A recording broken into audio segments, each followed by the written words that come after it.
A girl in a wheelchair tried to embarrass me because I used the accessible stall, ended up embarrassing herself. So I'm in college and this afternoon, I had a lecture. After class I had to use the restroom. I have POTS and a service dog, so I took the accessible stall in order to have room for my service dog, and I'm able to hold on to the bars for stability after I stand up.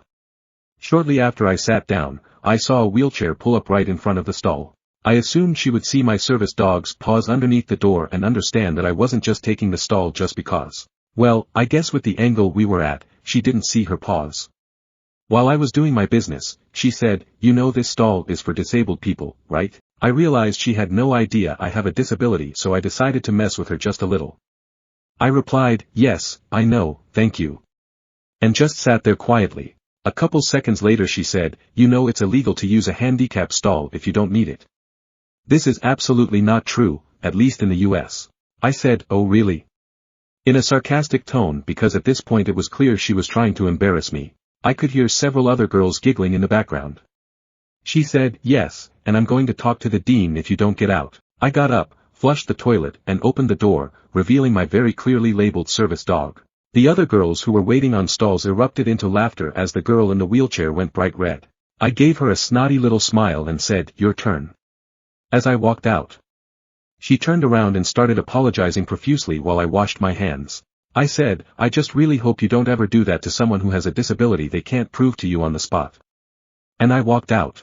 All the girls were still in hysterics as I walked out. So hopefully, she learned a lesson about being entitled. I swear to God it was like a scene from some kind of comedy show.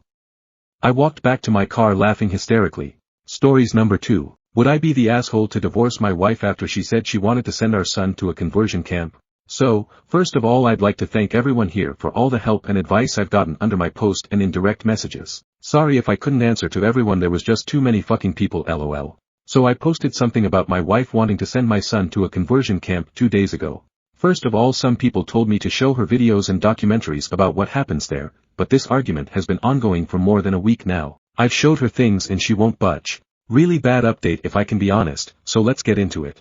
All of you told me to try to get him out ASAP, all were definitely right, so yesterday I took the day off and went to see an attorney just to get some info about divorce etc. But after what happened I'm 100% sure I want a divorce ASAP. Yesterday I went to pick Noah at his school and as many of you suggested we had a long discussion. I basically told him his mom and I may be getting a divorce because she wants to send him to a conversion camp, but I can't accept that. I've talked with her many times and I told him I'll probably go through with it. He looked really hurt, my heart broke all over again, but was very understanding and thanked me for standing up for him. I pulled him into a tight hug and told him I'll always love him no matter what and that nothing his fault. At that moment he started crying because he was so glad at least I was on his side. And I'm very pissed, so sorry if I don't make sense, but apparently his mom had been pressuring him for months. She planned dates with girls to try and fix him and he had to lie by saying he was going at a friend's instead. She was saying he needs help and as much as she loves him he needs to get his condition cured etc. I feel so bad because I've been so oblivious to all that and I've failed to protect him for all that time. How do you make your 16-year-old son go through that? So when we got home yesterday I can't lie, I was furious and confronted her right there and then. At first she was trying to explain she was doing it for him, but her speech quickly turned to slurs and it was clear she was just ashamed of having a gay son. In the end I told her I went to see an attorney and that learning all that just confirmed that I want a divorce. She got really angry, calling me a delusional disgrace. We argued a lot and at some point, Noah tried to separate us but my wife punched him multiple times. She was saying disgusting things like he is a dirty fag *T and that it's all his fault we're getting divorced because his filth corrupted me.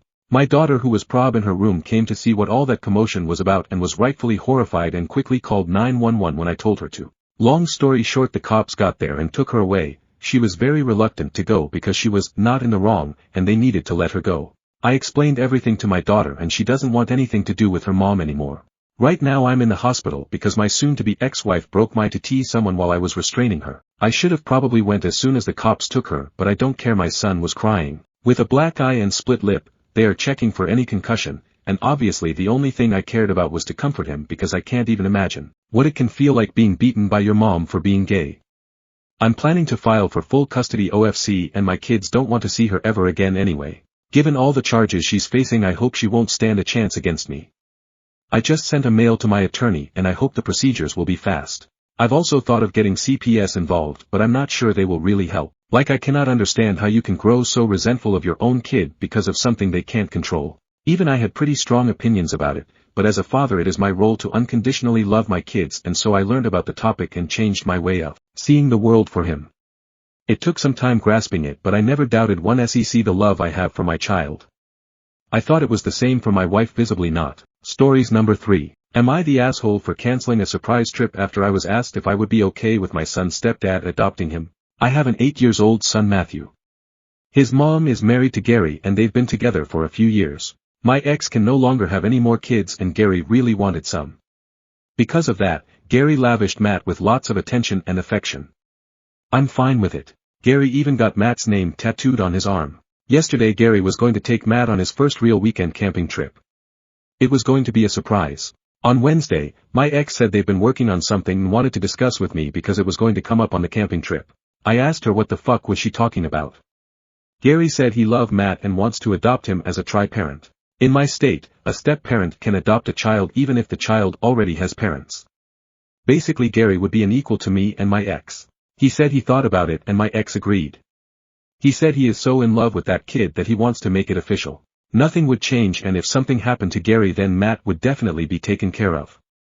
He wanted me to say yes and then surprise Matt on the trip. Then we'd begin the legal process. I said no. I think you need a break from Matt. I'm not interested in sharing the front seat, so you'll remain in the back seat. It's too weird. He was pretty upset at me saying no and canceling the trip. Thanks for teaching him archery and washing him when he threw up on himself last week though. Stories number 4. Sister couldn't properly arrange childcare for my doctor's appointment. I had a doctor's appointment today and my mother was taking me and also going in with me because I wanted her to. My mother looks after her granddaughter, too, on Fridays, but she told my sister at the start of the week that she couldn't do it this week because she was taking me to an appointment. She gave her the time of the appointment and my sister said that was alright and she would get it sorted. On Wednesday our mother reminded her and my sister said she had it all sorted out and her boyfriend was coming over to look after her search and destroy. He can just stay at the house with her while we're away. Then today this morning her boyfriend arrives at our house and he comes in and he told our mother that he had to be elsewhere for a certain time, so he couldn't actually stay. Apparently, he told my sister this, but she never told our mom. So our mother texted her and apparently my sister replied saying, "Oh yeah, sorry, I forgot to tell you that, lol." So, he drove 40 minutes to our house for no reason because of my sister. Our mother was pissed because in the time frame he had it wouldn't have worked anyway because he had to be back at his house by the time my appointment started. Her boyfriend offered to take his daughter with him, but my mother just said we would take her, which I thought was an awful idea, but she said, "I know it's not ideal, but don't worry, she's normally good at the doctors, it shouldn't be a problem." In the waiting room she didn't shut up, she was running around singing and I was just ignoring her and pretending she wasn't there because it was annoying me so badly. Then in the actual office she was even worse and wouldn't stop, basically whining and shit, all while we were trying to speak to the doctor. Overall, the experience was awful and my sister basically ruined the entire thing and it was all about my niece instead of me. I understand that I could have just went in by myself, but I wanted my mother there and I didn't think my niece would be as annoying as she was. I just sat in silence the whole way home because of how pissed off I was, and my mother said she didn't even want to speak to my sister because she was also super annoyed about the whole situation. Stories number 5. Am I the asshole for telling my SIL her kids aren't getting anything for Christmas? Hello, the holidays are coming around very quickly and it's never too early. What my family does is that we shop for gifts early because sometimes the gift might be out of stock. This has been a tradition to do it every 8th of November. We tell our family to write their list and the kids to see if we can get it, they do the same back. SIL, 38F, OP, 36F. My SIL and I used to have an okay relationship with each other, we got along and also our kids, but last year was the end of it. I did a Thanksgiving party at my house and half of the family came with food, everyone was having fun like usual. It was the end of the party, I will say. I went to my room to get my uncle his gift since it was his birthday. I could tell someone went in there, my jewelry box was opened and the $500 I had for my uncle was gone. I was scrambling, think I misplaced it, but in all reality I didn't. Call me weird, but I have cameras in my house, one outside and one at the ceiling of the living room so that camera can see everything. On the camera I see my niece and nephew going into my room and closing it. I didn't want to go around assuming anything to fuss up problems, but I was pretty sure it was them. Crazy thing is my SIL knew they stole it because she put them up to it and I don't know why she did it when I always been there for her. She admitted and said she needed the money, but when my brother came, she acted clueless like she didn't say it. She even allowed her kids to call me out my name. I told my brother about the situation and he told me they would never do something like that and they're just kids. I got the money back and some of my jewelry. One necklace was missing, but last year I made a report and it still hasn't been found. I never got an apology from her or the kids, so I just kept my distance. That is why we don't talk anymore. At any family events I ignored her and my brother. I received a text from my brother, but it wasn't him but his wife. She greeted me and then went on to ask if I'm still doing the Christmas list. I should have said nothing, but I said yes. She sent a picture of 4 list and I asked her why is she sending this. She said because wants to and because her kids want everything on the list. I told her the kids aren't getting anything from me, nor is she and my brother. Am I the asshole? Stories number 6. Am I the asshole for setting boundaries and not letting a homeless girl I just met a few weeks ago sleep at my house, who I have been letting shower, giving her clothes, money, and food? I just met this 22-year-old girl about a month ago when she happened to pass by my house while I was chilling on my porch and needed help with a change of pants, because it was her time of the month, if you catch my drift. Over the past few weeks, I have let her shower, I've bought/made her dinner, given her $20 for food, given her clothes, a coat, a backpack, an iPhone charger, and a set of headphones. She's come over to my house sometimes unannounced to hang out and use my Wi-Fi and chat. Unfortunately, she recently got kicked out of the shelter she was staying in for getting into a fight with another girl, so she is homeless. She met some random guy, who sells drugs, on the street and has been staying with him for the past week, but was unable to go to his place tonight. I didn't let her stay at my house because I don't know her very well and I don't trust her, especially because no one else will take her in, including friends and family. It's going to be cold tonight and she will spend it in an abandoned house. I feel like an asshole. Am I the asshole? Stories number 7. Coworker asked me to be her man of honor. I said no and she went nuts. What did I miss? This happened yesterday and I'm still confused. Yesterday was my first day back to work after being off for 2 weeks. This is kinda important. One of my coworkers had gotten engaged the week before I left. When she announced at work, we all did the congratulations and happy for her type of things. I thought it was over. So when I left for vacation, the last I knew, no plans had yet been made. Then yesterday when I went back to work, my boss Kim and best friend Laura said that coworker Claire was looking for me. I asked what was up and they weren't sure, but she was carrying a little gift bag. A few minutes later Claire found me and asked how my vacation was. I was telling them about it and she cut me off and said she had a very important question to ask. She handed a little gift bag and asked if I would be her best man of honor for her wedding. I thanked her and told her that typically this would traditionally go to a close female relationship. She responded that there was nothing traditional about her wedding, so it was good. I looked over at Laura and Kim, who were both trying to keep from laughing. I again thanked her, congratulated her and told her that I wasn't interested in being part of her wedding party and that I would be happier being a guest in the audience. I swear when I said this it was when we watched her entire demeanor changed and a switch flipped. She went off saying that I have to be in her wedding and that she doesn't understand why I would say no. I told her that we only knew each other for a short time and that I had no interest in trying to plan parties, dinners, and shopping trips. She told me I needed to think about it and she would get back to me later. I told her go for it, but my answer will be the same. She walked away and I looked at Kim and Laura and asked what the ever-loving fresh creepy hell was that. Kim started to laugh and said she didn't know. But saying no like I did might have saved me a lot of headaches in the future. Laura made the comment that she went straight to Bridezilla and this was a look into what she was going to be like. Claire came back today, however she went with a different approach and handed me a list of what she wants me to do and her vision of how she sees things. I asked her why she gave me this and she said that as her man of honor these were my responsibilities. I told her again that I was not going to do any of this. She started again that she needs me to do this and how much fun it was going to be. Then she asked, haven't you ever wanted to be part of something special? I told her I was. I was a nurse. Enter Kim, who could sense that I needed help and told Claire one of her patients needed her help. I told Kim that if this keeps up I might need her help. She said she was already watching it and would intervene if I needed it. What did I miss? We aren't that close. She just transferred down to my unit from a different unit 6 months ago. I had no idea who she was until that point. Laura is saying that she is close in age to me and she might feel that to be enough of a connection. Did I miss something? When we are asked, are we supposed to automatically gush and jump up and down in excitement? Why is saying no a bad thing? Update post 1, October 30th, 2024, next day. Hey everyone. Thank you all for your amazing insights and comments. Many that made me laugh. Which I needed. I have been sick and that really helped to cheer me up. I had to meet with my lawyer today regarding family issues. Editor's note: OOP goes into detail about those issues in other posts on his profile, but they weren't relevant here so I didn't include them. My neighbor/best friend/coworker Laura took me I really felt awful and driving wasn't a good idea. We were talking about this on the way and we both were asking a lot of the same questions that all you were asking. The big one was that we were asking about the circumstances of her transfer. She went from Med-Surg 4W to the ER. That is a huge change. I have to work tomorrow so we will see what happens. But Laura and I are going to ask Kim about the transfer and raise a couple of other concerns. After I got home from the meeting with my lawyer I slept for the rest of the day. Many of you asked about if Claire and I hang out outside of work. The answer is no. I really don't know anything about her. I have helped her a few times with patients and different things. But our relationship is 100% purely work-related. That was why I was so surprised that she asked me to do this. That is why I was so surprised that she asked me about being the man of honor. I have a very small friend base and, in all honesty, I like to keep it that way. I really have no interest in being a part of this. I'm not a wedding person.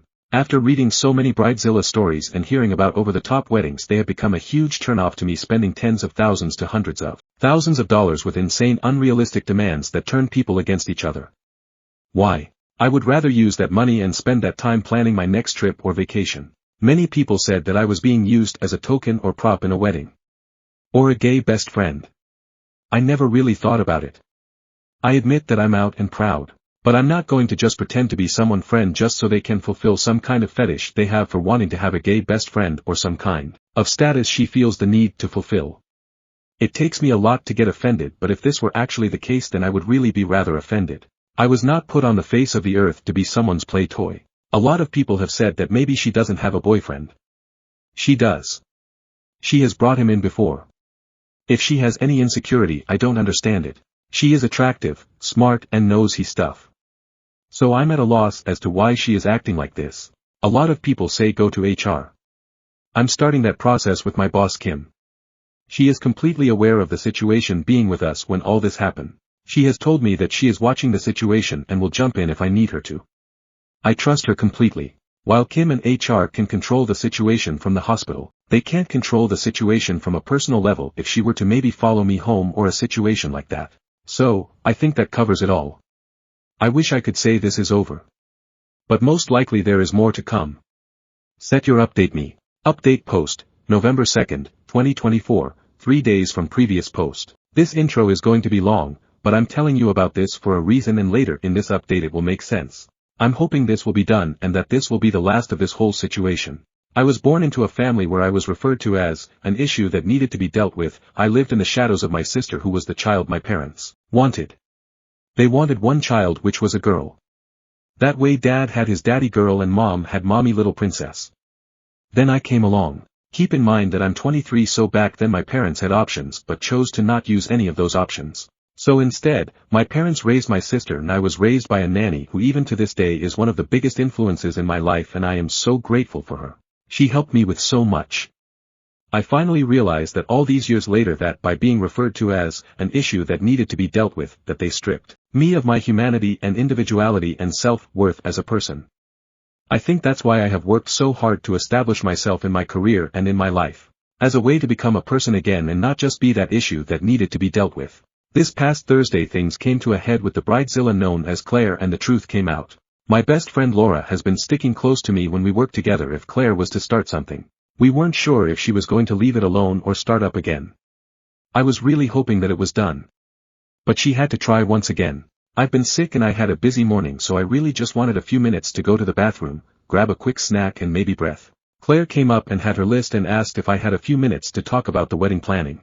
I looked at her and told her again no, that I was not interested in being part of her wedding and that I was not going to help in any way, and she needed to drop the subject and leave me alone. Again, she went into the who thing of how I was going to do this and how much fun it was going to be. Here we go with that line all of you loved the first time. Why in the ever-loving fresh creepy hell is it so important for me to be your man of honor? I'm not interested and I'm not doing it. It is as exactly as pretty much all of you told me it would be. She was just planning on using me as a token or a play toy. She took all of the fucked up gay stereotypes that are out in society and put them into one sentence. What modern liberal woman isn't going to have a gay bestie on her arm for special events? I felt everything in my stomach move and a wave of nausea come over me and I felt like I couldn't get to the bathroom fast enough. This pissed Laura off to no end. Laura is really kinda like the overprotective sister that I wish I would have had, and took Claire off to visit our boss Kim and laid it all out. Everything that was said. While I wasn't in on that conversation, Laura and Kim filled me in on what was said. Kim came to check on me and I was still hiding in the bathroom. She knocked on the door and asked if she could come in. I asked her for a bottle of water first. While I was waiting, I realized two things. I realized why I chose to not hang out with her and why I didn't like her.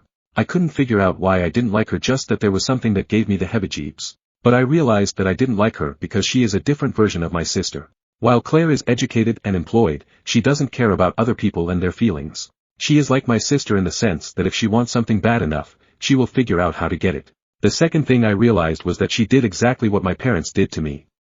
She completely dehumanized me and reduced me to an entity. Just kinda turned me into a token or a thing for her. I think the word that best describes it is I must a play toy. What really gets me is that just like my sister, Claire doesn't think she did anything wrong and I'm being too sensitive and a delicate snowflake. The next day an emergency meeting was held at work and Claire is being suspended pending investigation and a new transfer is being looked into. Kim made the request for her to be terminated. The director of emergency nursing said this was a last resort, but she was going to be looking into options which could be sending her to a new hospital or facility. This didn't go over well with me. I asked what would happen if she did the exact same thing to someone different. She didn't really give me an answer, but she said she still needs to look into a few things and at this point she is suspended. Anyway. Here it is. I'm still pretty sick and had to work this weekend. If I can, I'll respond. I want to thank everyone for all the amazing support. I am going back to my lawyer to see if he can figure out how to send her a cease and desist letter to make sure she doesn't contact me. I'm heading to bed. Have a good night. Edit. I keep forgetting to thank my boyfriend. He has been with me on this, but more in the background. First when we were laughing about it, but when everything Thursday happened, he was there as well. Elle was able to get him away from his unit for a little bit for the it will be okay boyfriend hug. He stayed the night with me a couple of nights as well, also helping with me being sick. So yeah. I'm very lucky to have such a great support. Stories number 8. Am I the asshole? Went on vacation without boyfriend that he paid for. I 30F, had a trip planned for a year with my boyfriend 39M, to Mexico. He waited last minute to get his passport, come to find out he owed child support which he already knew about. Long story short, he has timeshare and was able to get a luxury resort at a good price already paid for in Mexico. However, since he couldn't go, he booked another resort in the United States that I agreed to go with him to after the passport situation, during the same dates. I already booked a plane ticket and excursion in Mexico, but I really wanted to see him. A week before vacation we were on the phone and had a really bad argument where he belittled me and called me out of my name. Out of anger, I told him I'm not going on the trip with him in the United States and went to Mexico to the resort he paid for. I called to company to put the reservation in my name. He knows I'm in Mexico but doesn't know I am at the resort he paid for because he didn't know I had access to his account to change the reservation. I am here in Mexico having a blast and we have talked during our trips. He told me he's miserable by himself at the resort in the United States. He also asked me to be his girlfriend today, which I agreed to. I honestly don't feel bad because he was so mean to be a week before I left, and this should teach him a lesson to be more respectful towards me. Stories number 9. Weaponized incompetence in paradise. Bridezilla Groomzilla. When I received the bridesmaid proposal box at my doorstep, I was shocked. I didn't know the bride, Mindy, very well. We had one mutual friend, Laura, who Mindy met in college, and I've known since middle school. We were in Laura's wedding together, visited Laura together once in her new home state, and we probably hung out a grand total of 10 times. After getting a box with some expensive junk in it, I felt pressure to say yes, and I knew Laura would be involved. I love Laura, so I did. The engagement was long. Like, COVID era 1.5 years long. In that time, I got engaged as well, and Laura started her own event floral business. My engagement was pretty short, 10 months. I already had a venue in mind, they happened to have a date that worked, and we locked it in. The only downside, it was 3 weeks before Mindy's wedding in a completely different part of the country. But we wanted a fall wedding, and that's just kind of how wedding season goes in your 20s. Before I share more, I need you to know that Laura is a saint. She's my best friend and will do anything for the people she loves. Remember this. Just starting her event floral business, Laura offered to do the florals for my and Mindy's weddings at cost. Which, when you know the work that goes into planning, ordering, prepping, and arranging flowers, is an incredible gift. When she got into town for my wedding, Laura worked tirelessly in my kitchen the day before my wedding. We talked, I helped where I could, and it was a memory I will never forget to see my maid of honor create magic. Despite not being terribly close to Mindy, I still wanted her to feel included, and at this point of time, I felt kind of guilty for not having Mindy in my bridal party. Mindy's fiancé decided not to come to our wedding, something about PTO, so I offered to let Mindy stay at my house with the bridesmaids the night before. Mindy rolled up around 11 p.m. the night before my wedding, barged in demanding someone park her car for her, because she drives a Tesla now, she forgot how to parallel park, and then asked me to make her food. She then shares that she's picking up a puppy the day after my wedding. My fiancé said no, but that made me want to get one more. I found something in my fridge for her and redirected my focus to Laura and writing my vows. During my wedding, she wasn't much more of a problem. She constantly complained about things going on with her own wedding, but otherwise, she was palatable. My wedding was a blast, and we were excited to go on a little honeymoon after Mindy's wedding down in Florida. The lead up to Mindy's wedding sucked for a few reasons. Reason 1, Mindy's initial wedding venue was badly damaged by a hurricane, November wedding on the Gulf Coast of Florida. Reason 2, Mindy has ADHD, and she uses this to rationalize being a constant mess. Reason 3, Mindy is a complainer, but does nothing to change her situation. Laura and I are planners. Laura and I had Pinterest boards for our wedding since middle school. We make itineraries, and we hold the shit together. I guess that's why our relationship with Mindy worked well for a while. We would plan. She would arrive and complain about something.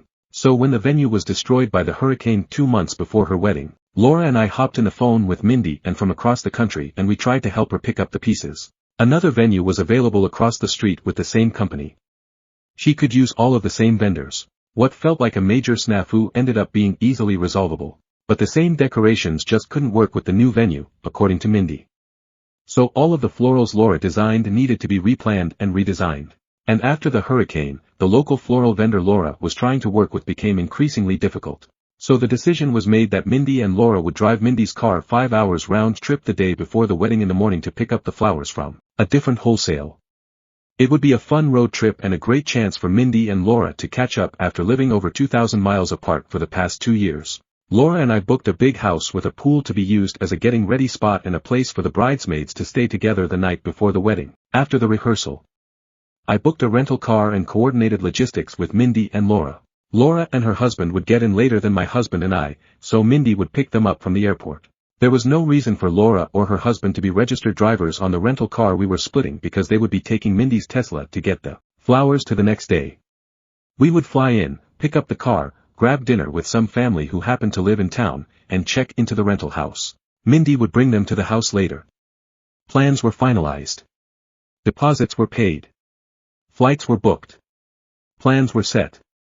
It was go time. My husband and I had an uneventful flight, pick up our rental car, and head to our VRBO. It was gorgeous and the owner surprised us with a new screen around the pool.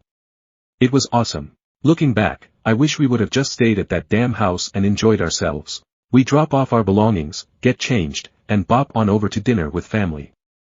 We have a wonderful time catching up. I keep checking my phone, expecting a message from Laura or Mindy about their estimated arrival time. For context, Mindy's house was about 45 minutes away from our rental, but our rental was only about 15 minutes from the wedding venue.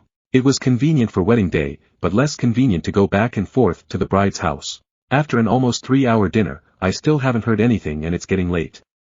So I call Laura. Hey.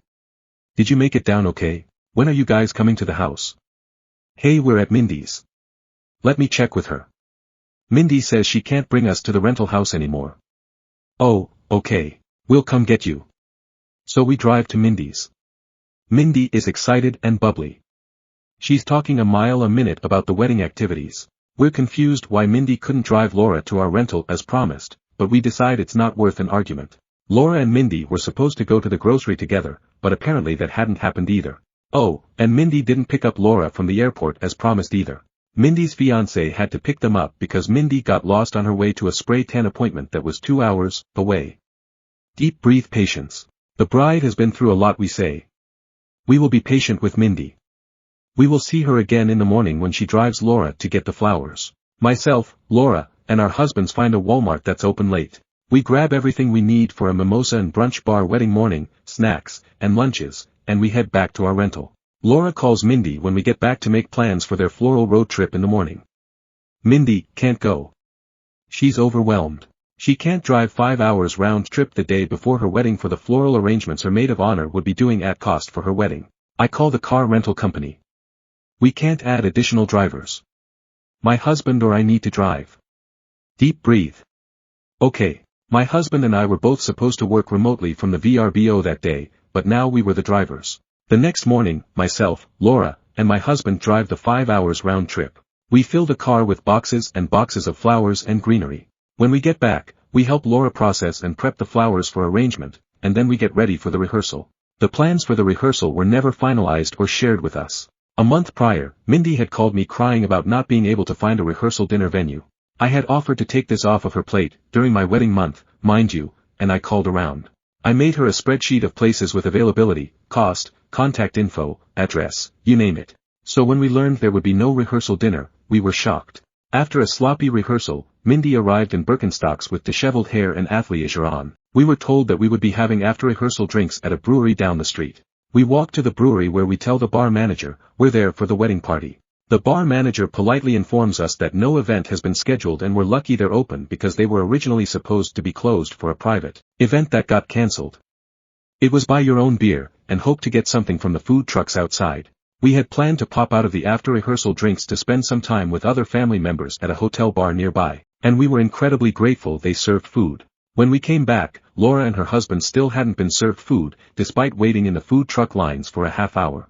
Laura and I rounded up the other bridesmaids and told them how excited we were to have a girls' night that evening. How our husbands were going to all hang out together at the bride and groom's house, and we would be drinking wine, arranging flowers, and swimming beneath the stars at our rental. The other bridesmaids hadn't heard anything about this, despite Mindy claiming to have told them, and they were planning to stay at their hotel. Disappointed, we went back to Mindy to discuss this. What was the plan? Mindy told us to head on back to our VRBO and she would meet up with us later and bring the vases Laura needed to complete her arrangements. Okay. We head back to our house, and Laura gets back to work. I help her with the boutonnieres, and my husband and I go on an angsty walk to smoke a shitty cigar and complain about what a shitshow this trip has been so far. It's getting late, and still no word from Mindy. So we call her. She has a migraine. She won't be leaving her house. We express our frustration with the situation, and she hangs up on us. Laura still needs those damn vases. Fuck those vases. Fuck this wedding. Fuck this bitch. But the show must go on, I suppose. Our husbands head out to collect Mindy along with the vases and other floral supplies needed, and they drive the hour-and-a-half round trip. Mindy doesn't show her face. The guys our husbands were supposed to be celebrating with drop the box of supplies in their hands and usher them on their way, ready to resume their groomsmen get-together. At this point in time, we realize we're just vendors to Mindy. Laura stays up until 2 a.m. finishing the arrangements. I pass out at some point around midnight. The next morning, hair and makeup arrive at 6. The bride is nowhere to be seen. She's decided to arrive much later. When Mindy finally shows up, she looks like she's been hit by a truck. The woman doing my makeup whispers, were you excited on your wedding day? I've never seen a bride like this. Yikes. The makeup turns out great. I don't think the hair girl had any experience and I had to completely redo that disaster. We shove a mimosa into the bride's hand and begin to pack up the car with florals. Laura needed to assemble the archway. We get to the venue and Laura works her magic. Somehow, this shitshow of a wedding is starting to feel real and incredibly beautiful. The bride arrives and begins to get dressed. Her gown is beautiful, but she never got it altered.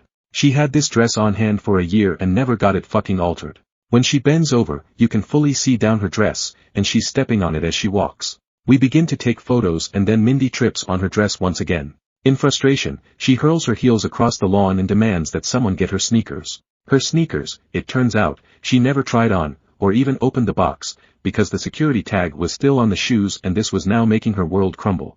After screaming about this completely preventable occurrence and how someone needed to help her, it was finally time to get this shitshow over with. Her veil fell off as she walked down the aisle, and the ceremony was the quickest wedding I've ever attended. No personal touch, nothing. I do smooch done. We proceed to cocktail hour and I beeline it for the bar. I'm done with this weekend, done with this bride, and ready to celebrate Laura's birthday the next day and go on my goddamn honeymoon in Key West. Moments before dinner, Mindy approaches my husband and requests a favor. Can he find the batteries needed for their Polaroid camera? Of course she didn't get batteries for the camera. Once again, the husbands are off on a side quest. They walked all around the city to find a super specific type of battery. While they're gone, dinner is served and they barely make it back in time to eat.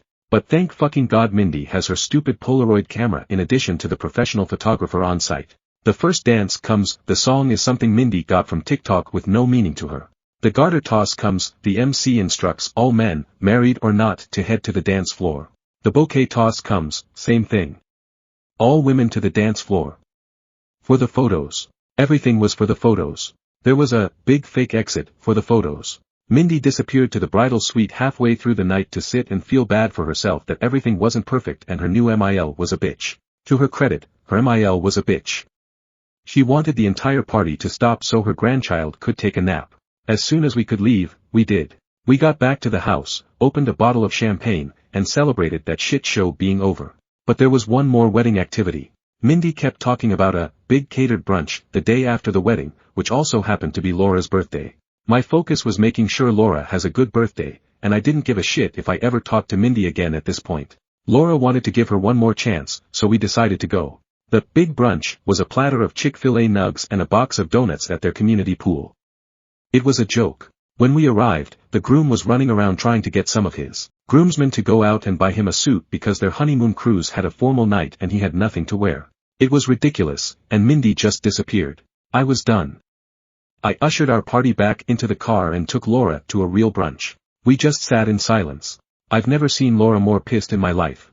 After the wedding, I never talked to Mindy again. Laura chose to forgive her, but Mindy only reached out when she needed something. It was a transactional relationship at this point. Mindy held a grudge against me because I told someone at the wedding she was being a bridezilla, facts. And I honestly wouldn't be surprised if I called her a cunt to someone as well. I gave 0 fucks by the end. Asshole moves? Maybe. Probably. When the wedding photos came out, I had somehow simply vanished from the bridal party. I was impressed. Her photographer's photoshopping skills were incredible. This week, nearly 2 years after the nightmare, Mindy's relationship status on Facebook officially changed back to single. Stories number 10. Am I the asshole here for telling my fiancé my stepdaughter isn't mine? Sort it yourself. I'm a 27-year-old man, and my fiancé is 30. We've been together for nearly 4 years. I have a 6-year-old son, and she has an 11-year-old daughter from previous relationships. Up until now, we've never had any issues regarding the children. Yesterday, her daughter was set to go on a camping trip for a friend's birthday, where they'd be doing activities like kayaking. My fiancé dressed her in a dress, and I mentioned to her that it didn't seem like the right choice for the occasion. She seemed offended and said her daughter could wear whatever she liked and that it wasn't a man's place to judge. I tried to clarify what I meant, but she cut me off, saying, "She's my daughter, not yours." I took my son to a pre-planned match when my fiancé rang me. It turned out the birthday girl's mom had told her daughter she couldn't go in a dress and needed to wear a tracksuit or something similar, so they didn't let her on the bus. My fiancé then asked if I could leave the match early to drive her daughter to the activity center. I replied, "Why should I? She's not my daughter, and I'm here with my son. Neither of us are talking now." I do pity for my stepdaughter and I wasn't being spiteful. My son was looking forward to it and it would be about 4 hours of travel. Am I the asshole here? Edit. From what I get, I was a bit of an AH, she was a bigger AH, so I'm gonna try and talk it out and see what we both want. Stories number 11. The worst mistake I ever made was telling people that I had won the lottery. I won the lottery about 7 years ago. Between my annuity and profits made from investments, all net, I get shy of 800k a year. I was stunned that I had won. Once I confirmed that I won, I started to tell people. I thought they'd be happy for me. They were happy for me for a minute and then they started to ask me for money. Friends and family. Then they told people. I was literally getting 10 calls a day from people asking for money. My favorite was the sister of my coworker saying she needed rent money and a friend asking me to buy them a 20k ring for a girl he had been dating only for a few months and she was fucking other guys on the side. Some people successfully used me and I cut them off.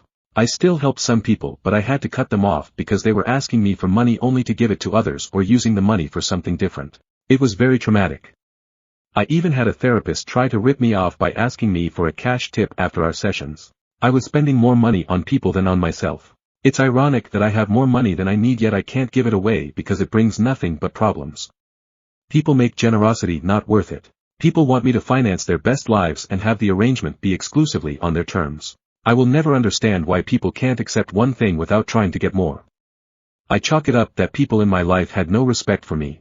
Stories number 12. Am I the asshole for going behind my wife's back and telling her pregnant sister that she's being cheated on? I have been married to my wife for 3 years, I am 27 and she's 26, my sister-in-law is 30 and my POS brother-in-law is 31. I always had a close relationship with my sister-in-law, we are friends, also has a decent connection between my brother-in-law. Not that close but we often talk and get along. My wife and her sister didn't get along as much as you would expect from siblings. It wasn't just normal siblings rivalry but constant fights and arguments. Anyway, 3 weeks ago when I was having dinner with my friends, I saw my brother-in-law with another woman. They were just eating. I didn't think much of it. I wanted to go and greet him but I kept talking to my friends. After a while I saw that he gave a light kiss to this woman. I was so shocked. I decided to not confront him, and when I got back to my home, I told my wife everything. I told her that her sister is getting cheated on and we need to tell her. My wife said we should talk to my brother-in-law instead of telling her sister, and we should not break their marriage because her sister is pregnant. I was like, WTF.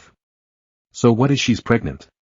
Her husband is a cheat. I tried to convince my wife multiple times that we should tell her sister the truth. I told her that I know you guys don't get along but she's still your sister and this isn't right, but she asked me to stay out of it. I tried my best to convince my wife but she either ignored me or said we shouldn't break their marriage. I had enough of her, and yesterday I told her that I am coming clean to my sister-in-law. She and I have a great bond and I can't and won't betray her. My wife said if I tell her the truth she will not talk to me. I replied I won't talk to you either if you don't want to do what's right. Today I told my sister-in-law the truth. I went to her place and told her everything. She was doubtful and she asked me to leave. After a few hours my sister-in-law called me and she was crying and said what I said was the truth and she shouldn't have doubted me and kicked me. She said she's leaving. I asked her, where would you go?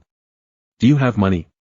She said she does but not that much. I wired her a bit and said she should call me if she needs help, and she thanked me and said she will only use the money I sent if it's necessary, otherwise she will return. My brother-in-law called my wife and my wife lashed onto me and said I ruined her family and her sister's life. I said I thought the moment we got married your family is mine and my family is yours. Anyway, why the fuck are you defending that POS so much? What about your sister? She didn't reply to me and she's not talking to me either. I tried to talk to her and convince her that it was the right thing to do, but she wouldn't talk to me, so I said fine, stay angry, and if you want to divorce me then go ahead. I think I have nuked my marriage. Do not know if what I did was truly right. Update, 5 days later. It's been a few days since I told my wife's sister that her husband is a cheat. Just to clarify to all the weirds, no, I am not in love with my sister-in-law. I don't have any inappropriate relation feelings for her. I respect her and she's family. In any case, yesterday I asked my wife why she is pissed and wanted me to not reveal the truth to her sister. I know you guys hate each other but you guys are siblings. My wife said it's not our place to interfere. I asked, are you okay with her sister being cheated on? She said she isn't, but it will and has ruined their marriage because of my stupidity. She's pregnant and the child needs his father and so does the wife. I was so shocked when she said this, like what the fuck.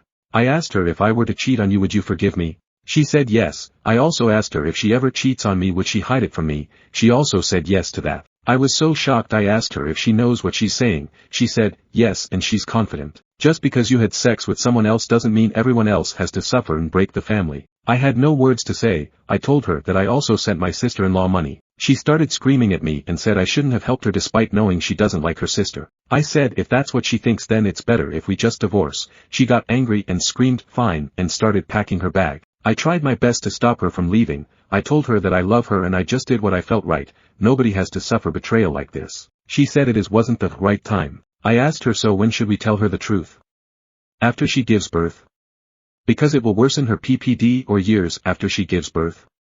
She will just blame us. She said we should have just kept quiet and left it alone. I tried so hard to stop her but she didn't listen to me and left. I tried to contact her and her parents, her friends, but they don't know where she is and instead started interrogating me and saying I am her husband and I should have taken care of her and I should know where she is. I even visited my brother-in-law to confirm my suspicions but I didn't see her car or her belongings anywhere. I hate that I am being blamed for just revealing the truth and my wife leaving me right away without a second thought. I was so damn pissed, so today I called my sil and told her that she can stay at my place cause I am going to my parents and my wife left and nobody knows where she is. She told me she will try talking to her parents, but after a while she called me and said that their parents don't know where she is. I told her to think about herself and come over and stay here instead of blowing up her money. Now I am at my parents and my sister-in-law is in our home. Maybe I was being petty, but I hate that my wife gave up on me and left without a second thought. I don't know whether she's cheating or cheated or she would truly cheat on me and her own blood sister with a family relative, over feuds. One thing is for sure though,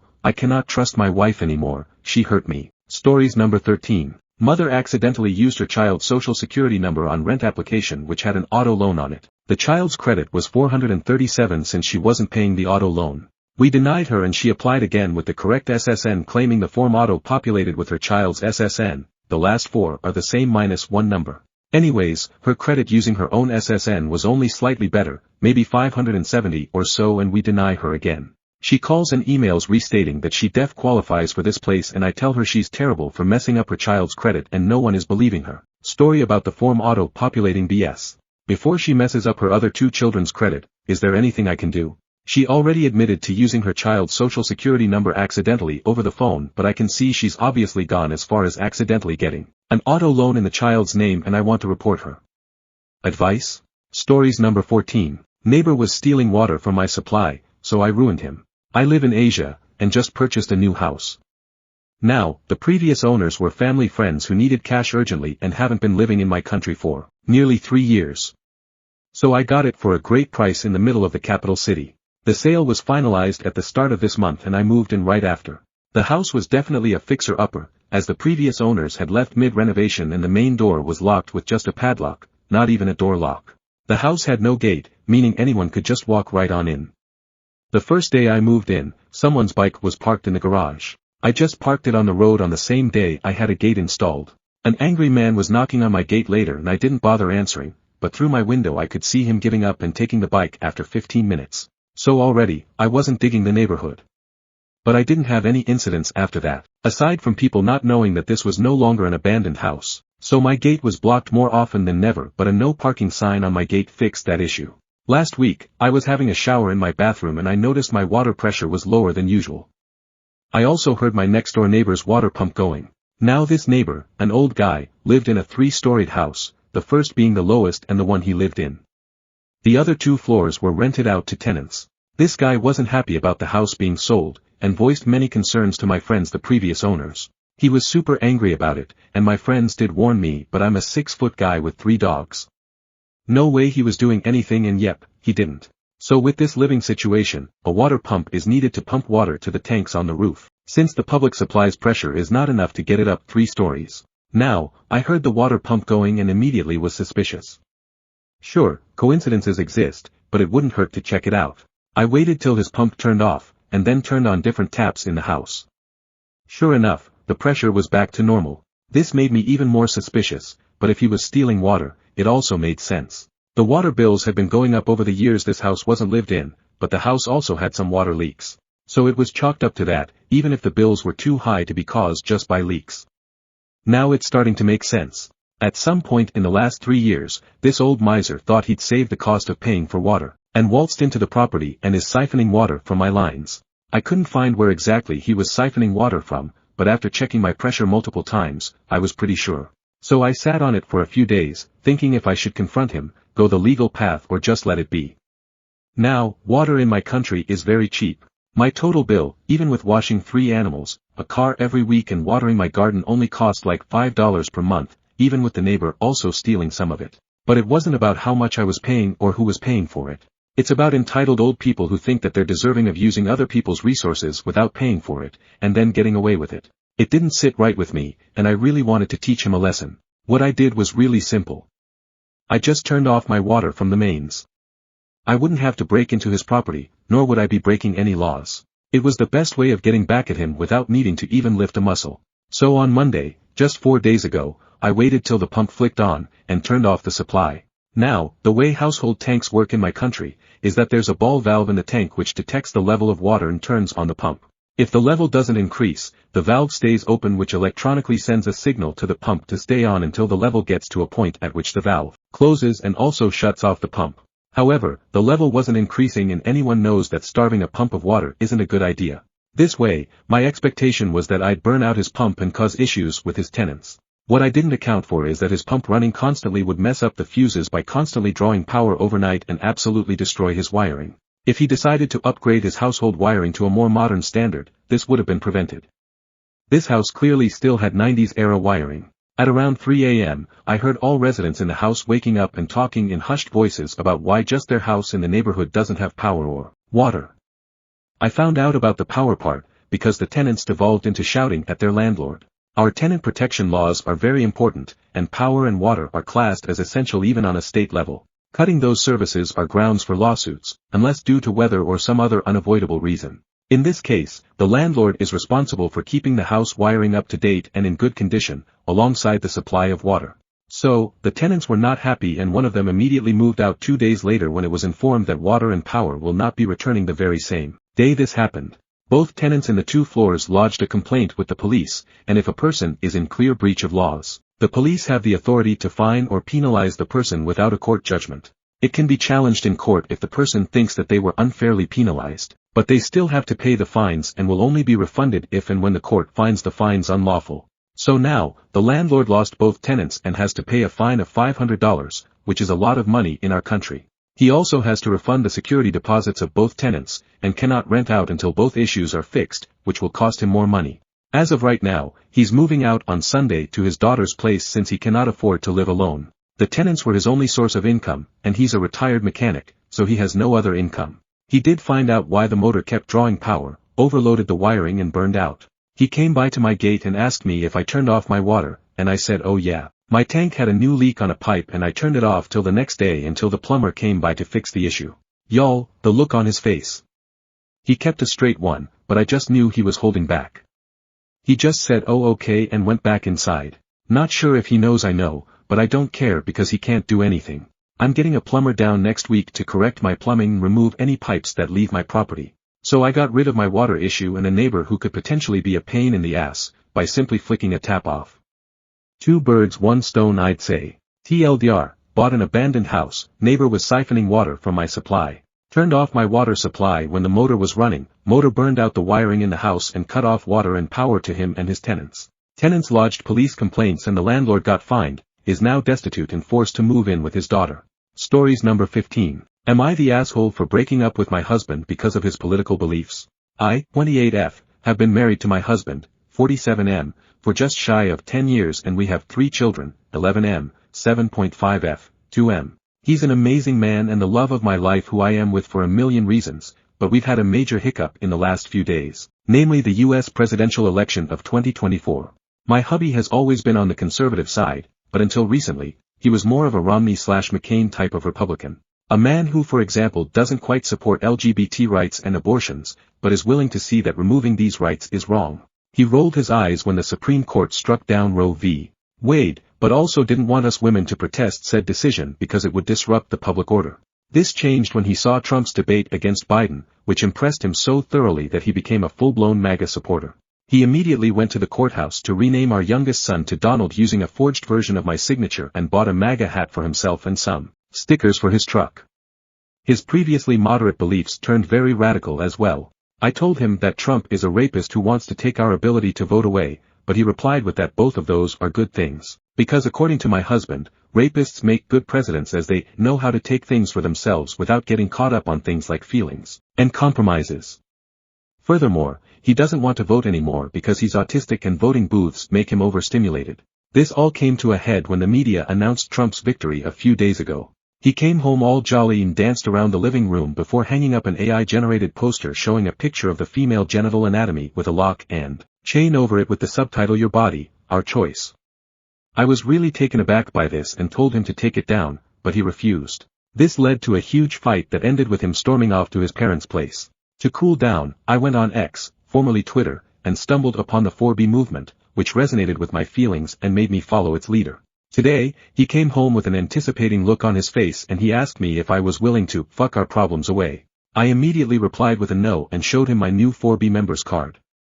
He immediately started screaming, punching walls and throwing stuff at me. I grabbed the kids as fast as I could and fled to my mom's place.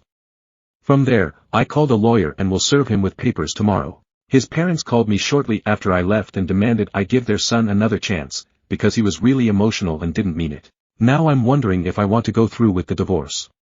Should I give him another chance? He's a really lovely person otherwise. Edit, thank you for helping me realize that my soon-to-be ex-husband isn't the person I thought he was. I will be blocking him on all platforms and getting a no-contact order. My lawyer also says that I'm likely looking at full custody with supervised visitations from him at most. I also wanted to clarify that we used to have sex at least once a week. We once got into a fight because he bought the kids presents equal in value to the number of times we had sex. Last year, he gave all of them a second-hand Lego minifigure, so at the time I knew I had to step it up. Looking back, I realized that this was financial abuse. Once again thank you for all of your kind comments. Also, dear men, stop damning me. I am not looking for a replacement husband. Stories number 16. 8th for wanting to leave a good guy. I 26F am together with my husband 29M for 6 years now. He is an independent man. He cooks, he does groceries, he has hobbies and 2 jobs, 1 day job and one that he likes to do as his side project. He is the textbook great guy and is married to his long-term partner, me, and men who meet him thinks he is a great guy. And he is in theory. His life is full and there is no space for me. He really doesn't need me in his life. He doesn't care how I look, what I wear, what I do. He just doesn't care. I train 5 days a week at the gym, I swim, I hated outdoors but I got into hiking. I pushed myself in my career so that I can have as good job as his. But in the end, he just doesn't care. Whatever I do he can do it for himself or by himself or can get it done by himself. I feel like other than sex there is nothing I add to his life. He would talk to friends, family, even strangers for hours. He doesn't speak to me. He says we live together, we experience the same things, there isn't much to talk about. I have achieved and grown so much in life but I feel like an atmosphere model for the house. It's a loveless marriage and I am depressed beyond measure. Am I the asshole for wanting to leave a good person? Stories number 17. The HOA told me my RV had to be hidden, so I did exactly that, and my neighbors gave up. So, I live in a pretty standard suburban neighborhood, and like a lot of places, it's run by an HOA. A few months ago, I decided to buy an RV. It wasn't anything fancy, just a used one, but I was really looking forward to taking weekend road trips and having the freedom to get away whenever I felt like it. I parked it in my driveway, thinking nothing of it. But within a week, I received a letter from the HOA. Apparently, RVs aren't allowed to be parked in the driveway or on the street for more than 72 hours at a time. The letter warned that if I didn't move it, I'd start getting fined $50 a day. I wasn't thrilled, but I wasn't just going to give up my RV either. So, I read through the rules carefully. The HOA guidelines said that RVs must not be visible from the street or common areas. That was it, no specifics on where or how the RV had to be parked, just that it couldn't be seen. Well, if that's what they wanted, that's exactly what I was going to give them. I called up a contractor and had a solid 8-foot privacy fence installed around my front yard. It was a simple wooden fence, tall enough to completely block the view of my driveway from the street. I made sure it was solid, no gaps, no chance of anyone being able to see through it. I parked the RV right up against the fence, hidden from view. Technically, I was following the rules perfectly, and I knew it. But of course, things didn't stay quiet for long. One of my neighbors, Karen, yes, the classic Karen, had already been vocal about not liking the RV in my driveway. She was the first one to send me a complaint about it, calling it an eyesore, and saying it was ruining the neighborhood's charm. She even knocked on my door, demanding I move it. When I told her I was following the rules and had made sure the RV wasn't visible, she left in a huff, muttering something about how the HOA would take care of it. Well, the HOA did respond, but not in the way Karen expected. A few days later, I got a letter from the HOA saying they had reviewed the situation and found no violations. They acknowledged that I was in compliance. But Karen wasn't having it.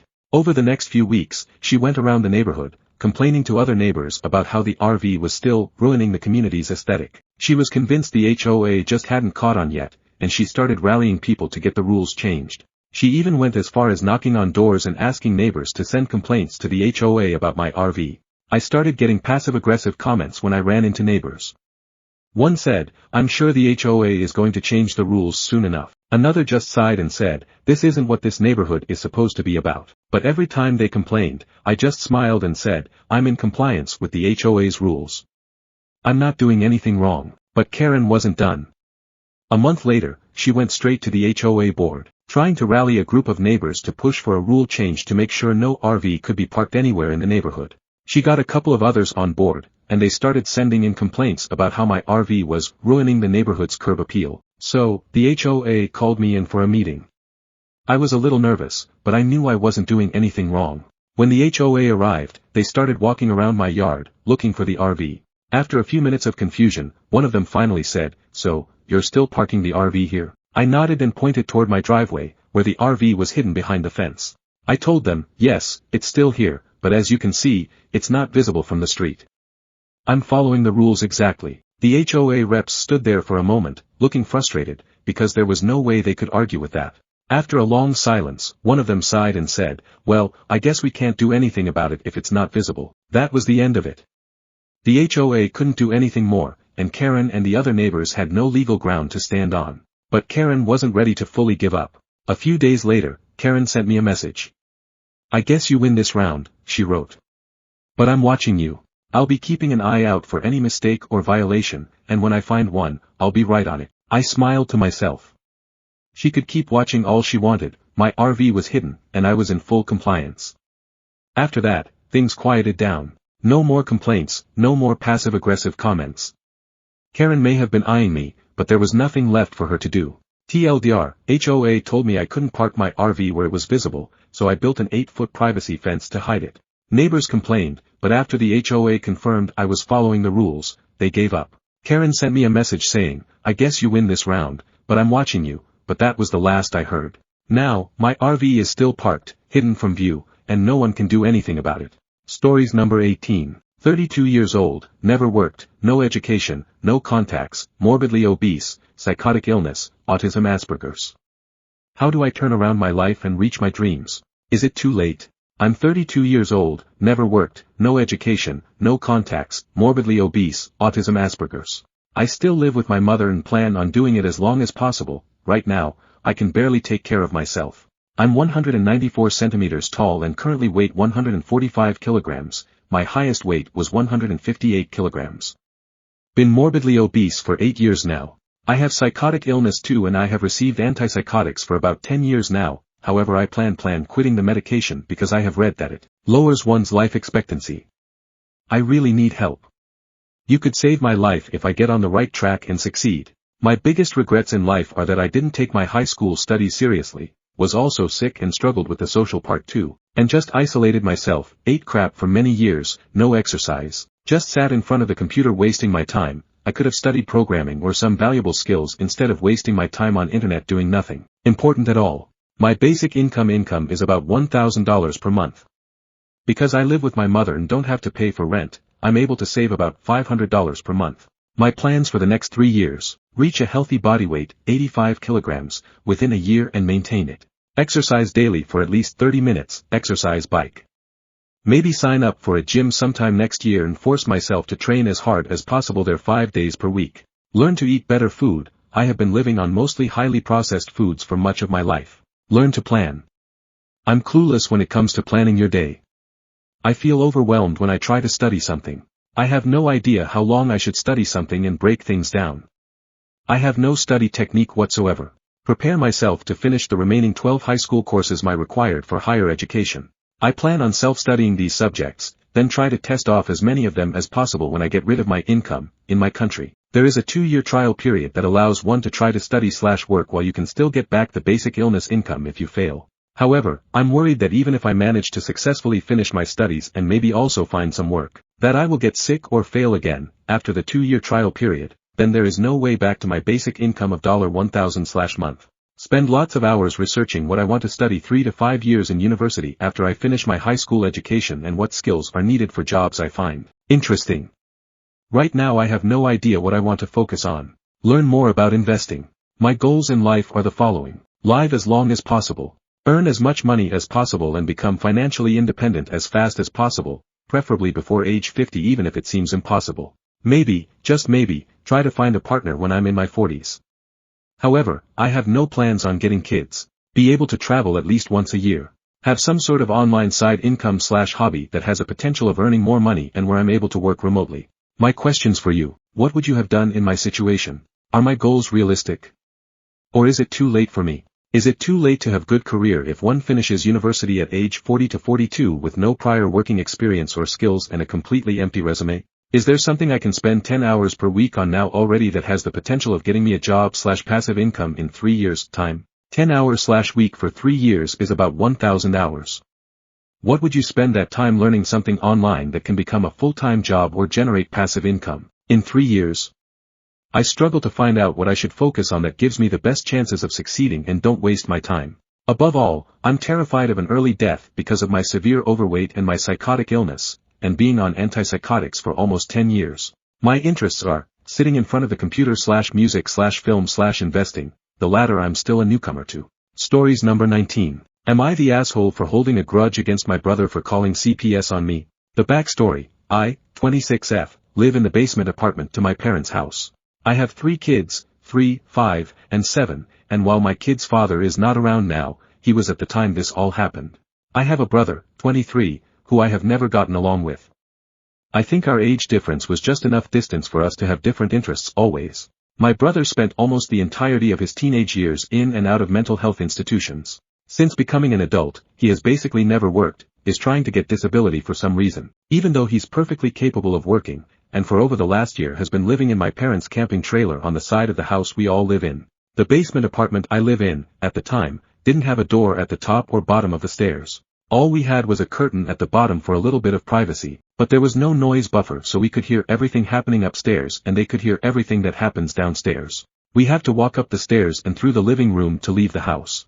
Although we wanted a door and separate entrance as my parents had originally planned to do, we didn't mind the curtain.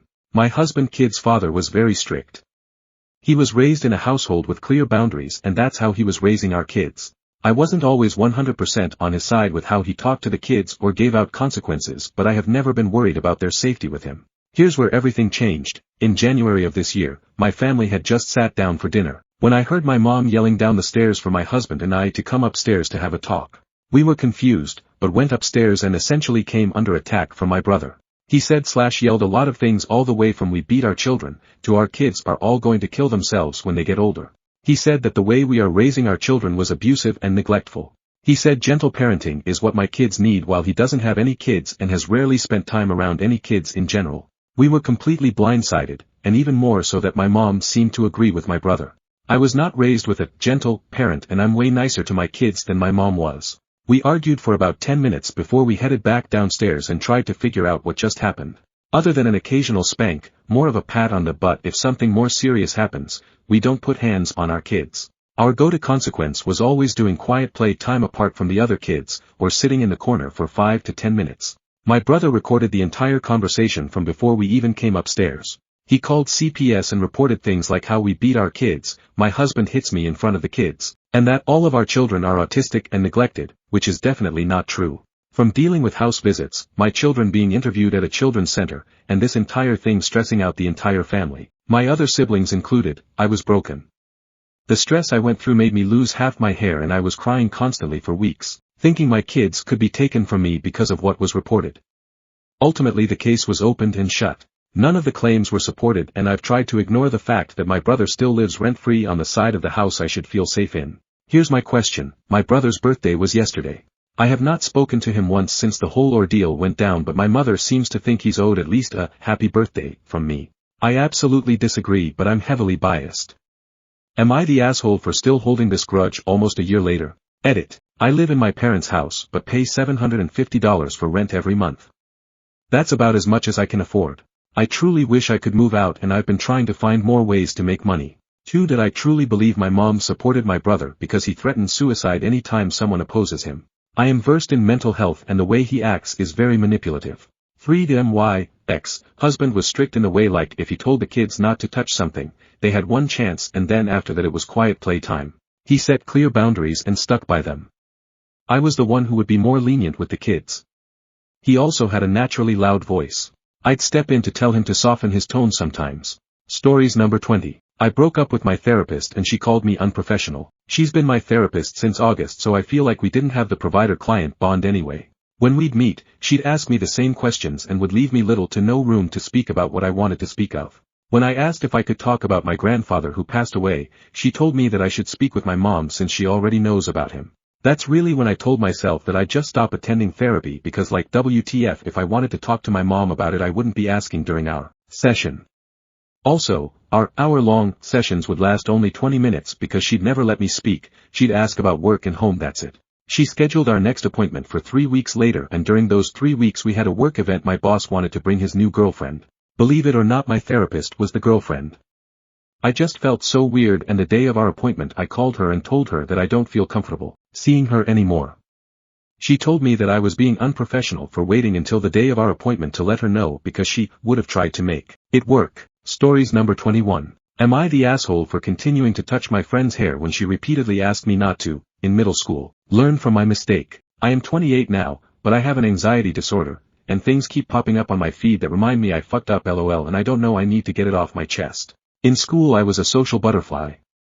I was somehow more shy and more outgoing at the same time than I am right now. But I greeted most of my friends with a hug.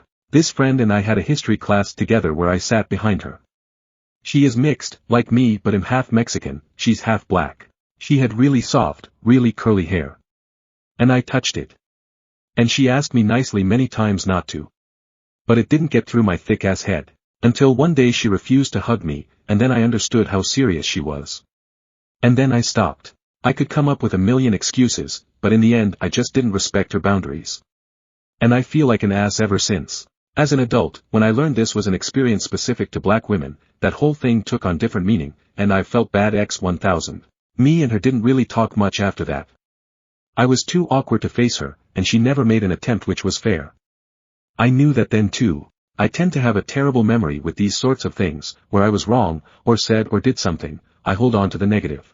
In the past, I found later that it turned out I already made amends, or I already figured out if they hated me or not lol, but I don't remember. And I feel like it would be weird to message someone out of the blue and apologize for something like that. My excuses. I legit did not understand how serious she was.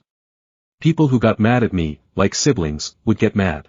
She was so calm, which I realize now was probably infuriating on her end. I live in the whitest state in the country, there were like 3 black PPL in the school, and I never made any attempt to grope their hair like it wasn't a new, exotic type of weird. I just didn't know the context, the offense. Everyone touched my hair. I had short hair that even hairdressers loved to play with, because it was so soft. I never dyed it or did anything. Constantly, and I enjoyed it most of the time. I played with other PPL's hair all the time, cause I liked to. Same reason PPL touched mine. I never had to think that deeply about why someone wouldn't like that, until then. Karma kinda played out here, cause I had a guy in HS who wouldn't stop petting me every day until I asked him why the fuck he was doing that. I didn't take boundaries seriously, or I didn't understand the social transaction on a certain level.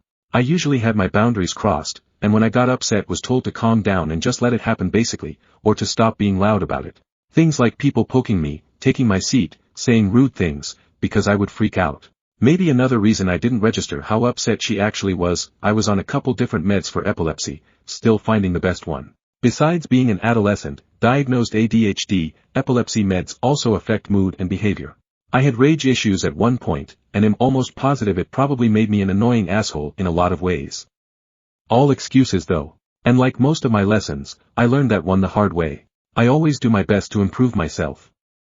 I have never been a perfect person, I have impulsive and intrusive thoughts, and I maybe had 1 or 2 role models that weren't the best. I copied what I saw on TV but I did that. I feel gross about it. I keep seeing posts from black women about the audacity of some PPL to be touching their hair and I can only be like, yup. I was that DMBB_H once. I wish she had gotten mad. I wish she had slapped me, or told me she'd never speak to me again. But the lesson I learned was that people don't need to and shouldn't have to threaten or intimidate you in order to get you to stop crossing their boundary. Somehow I forgot the most important lesson, no means no. Simply because I didn't take it seriously. So don't do that. Feels good to write it out, but still feel like an asshole. Stories number 22. Am I the jerk for making my sister's wedding day a nightmare because she stole my fiancé? Okay, buckle up, because this is a mess.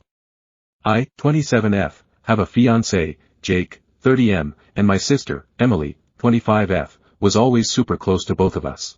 She was my maid of honor, and we were incredibly tight growing up. But things started getting weird a year ago. I noticed that Emily started hanging out with Jake a lot more, at family gatherings, at parties, even just texting or calling him.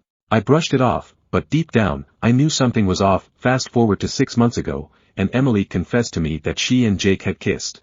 I was devastated. Jake apologized and promised it meant nothing, but Emily seemed to act like it was no big deal. She told me that I was being dramatic and needed to get over it. But I couldn't after a huge argument. Jake and I broke off the engagement, but I was still crushed. Fast forward to 2 weeks before her wedding, guess who shows up at my door?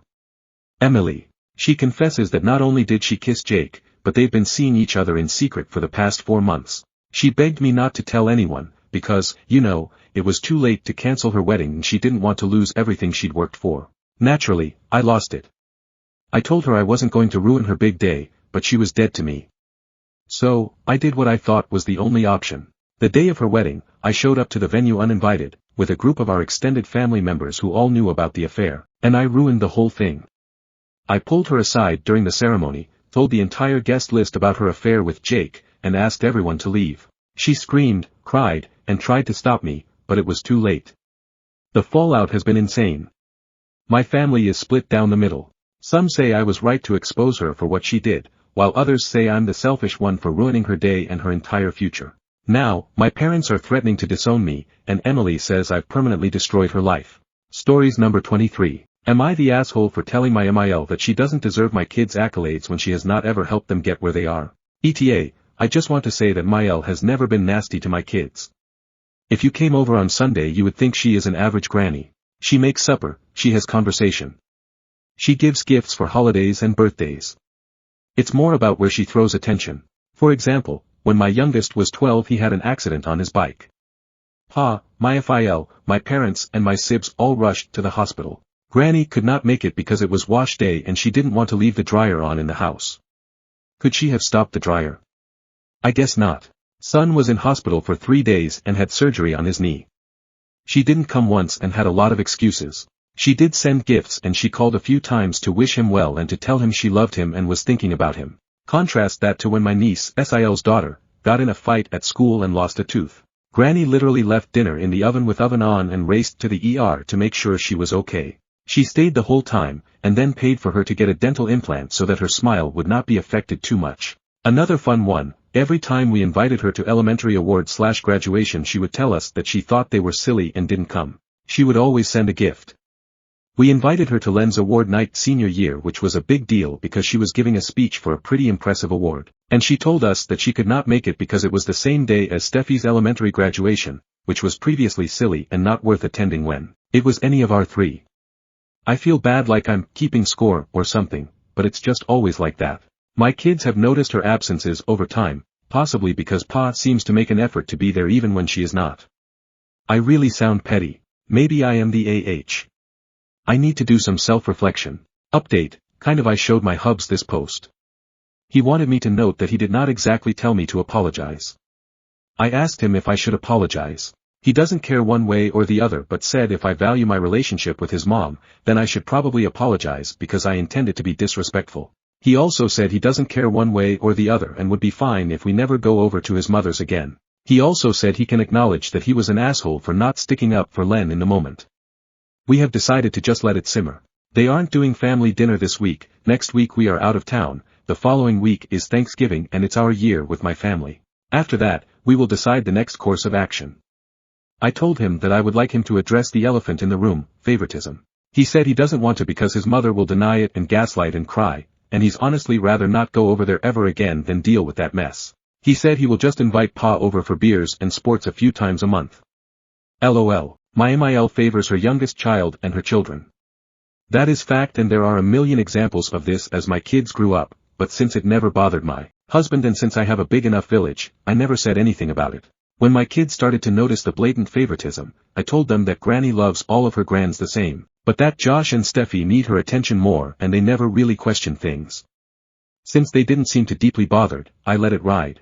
When Josh, SIL's oldest, graduated high school, his grandmother bought him a nice car. It was used, but it was a very good brand with low mileage. They spent about $12,000. I was really happy for Joshy, he was a good kid and since he went straight to the workforce he needed a vehicle. I knew my kids would not get the same kind of gift at their graduation, and I know my husband and kids didn't expect it either. There was no jealousy since this kind of thing was par for the course. Fast forward to my oldest graduation from high school. She was accepted into her dream school with scholarships, but after budgeting out everything, she realized she might have a shortfall of about $2,000 for the first year. She did not want to ask my husband and I because she felt that between college fund and having to prepare for her sister's graduation and possible college, she did not want to overburden us. She told us that she really wanted to figure it out on her own. She applied for a loan but needed a co-signer. My hubs and I are very overextended and we could not get approved as co-signers. She went to her grandmother and asked if she could be the co-signer instead of giving her a graduation gift or any birthday/Christmas gifts that year.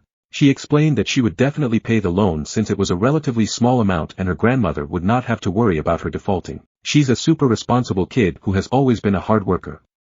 Her grandmother told her that she could not co-sign. She explained that she was already a co-signer on her younger daughter's car lease, and she didn't want the responsibility in case something happened and my daughter couldn't pay it. My husband told his mom that he would pay it if Lena wasn't able to, but his mom said she just wasn't comfortable with that and that maybe Lena should stay home and work until she has enough money for school, or go to a different school.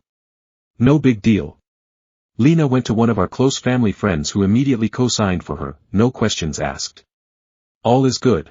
Lena graduated early, did a 5-1 program for her advanced degree and got a really impressive job after graduation. My friends have a large property near where my daughter went to college and they hosted a big celebration, but space was somewhat limited because they only had a certain number of accommodations available. Lena made her list and my MIL was not on the invite list. My husband convinced her that this would be problematic. Lena argued that Granny probably wouldn't want to go since she never came to any of her other events, but my husband convinced her to include his mother. Well, MIL said she couldn't make the drive out to the college for the graduation or celebration because she doesn't like to drive too far and my husband's younger sister couldn't make it. My husband offered to pick her up and she declined by saying long car rides aren't her thing. Side note, she had just gone on vacation a month prior to a spot a little farther than where we were going, by car with SIL and her kids. It was fine. Lena obviously didn't care and kind of gave her dad the "told you" grin. So after the celebrations Lena posted to her social media with a ton of pics and called out various friends and family by name. My MIL was not included in the shout-outs. This was literally months ago, back in May.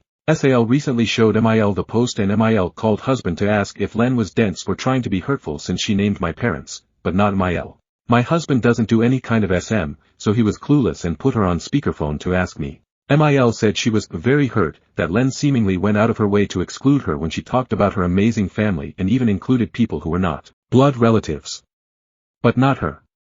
She said it was rude and mean-spirited. I told her that Len was probably just thinking about the folks who made it to her party. She points out that she also included some folks who weren't there and excluding her seemed deliberate. I know my kid, she is not going to actively try to hurt anyone, it's not in her nature. So I said, honestly, I don't think she was trying to upset you. I don't think she thought of you at all, and really, why would she? You haven't ever gone to a single competition, game, graduation, concert, award ceremony, you even have copped out on birthday parties many times over the years. MIL started to get upset, husband took the phone and I went back to my business. Afterward, Hubs came and told me that while he agrees that Len wasn't trying to be disrespectful, I was intentionally hurtful and owe his mother an apology for my rudeness and dismissiveness of her part in the lives of my kids. I told him that it's a frickin' social media post, it's on a platform that MIL doesn't even have and I think SHE was out of pocket for insinuating that my child was being rude or wrong for not including her when she has spent decades treating our kids like they are less important than her other grands. He said he gets it, but I chose to not push for involvement or fairness for all these years. It's unfair to unload now. I did confirm with Len that it wasn't a deliberate slight. She was being mushy and speaking from the heart and trying to be extra for some folks who have really helped her. She took the post down and reposted photos without the shoutouts. Also, she did send MIL a thank you card with a heartfelt note for her gift when she did her thank you cards last month. She also called and let Granny know that it wasn't meant to be exclusionary, and she is sorry she was upset by it. Granny thanked her for clarifying, but has been pretty cold with my husband and I since I snapped. She usually has family supper every Sunday but she cancelled last week and called to tell us she's not doing it this week either. Hubs asked if she wanted to come over to our house and we'd host but she said she can't. So am I the asshole?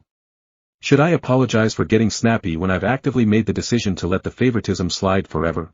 I honestly don't want to apologize because I only spoke truth, but I also know that I am sometimes just stubborn for the sake of being stubborn. Stories number 24. MIL, 70F, has been telling people for years that I, 43F, am doing something unspeakably evil. What is a reasonable response? I am F43. My MIL is F70. My husband is M45. Married 19Y. MIL has been a problem since I started dating my husband 20 years ago. She is verbally abusive to everyone in her immediate family, and was slipping things I'm allergic to into my food, because I need more exposure to them, and has been wildly aggressive with me over the years. She is manipulative and passive-aggressive with everyone else. My husband found out the other day that she has been telling people for years that I have Munchausen syndrome for years, that I gave myself allergens purposely, every time I had an allergic reaction to her food so I could blame her. He also found out she's been telling people I killed, slowly poisoned, I hear, her father for attention as well 5 years ago. He died under her care in near isolation, and she is the type who thinks doctors are liars and she knows better. She's also telling people I'm slowly poisoning my husband who has an inherited disease that is progressive with flare-ups. I think she probably also told people I murdered my mother. Since several of my husband's relatives asked me at my mother's funeral a few months ago if it was true that I was alone when she died and I pulled the plug. They all seemed kind of gleeful. Over the last couple years, my husband's extended family have gotten weirder and weirder with me, to the point where they kept leaving the room when I walked in last Christmas. Nobody bothered to mention any of this to us until my husband's siblings started joking about it the other day. So, wise Redditors, could you help me touch grass and recommend a course of action? I have always underreacted to his mother's assault because I didn't want to cost my husband family relationships, and I truly believe that my inaction has allowed this to get worse over the years. MIL is awful and miserable, but isn't crazy in a way that would make people ignore this. What is a reasonable response, here? TLDR, my mother-in-law has been telling people for years that I'm murdering people. What is an appropriate response?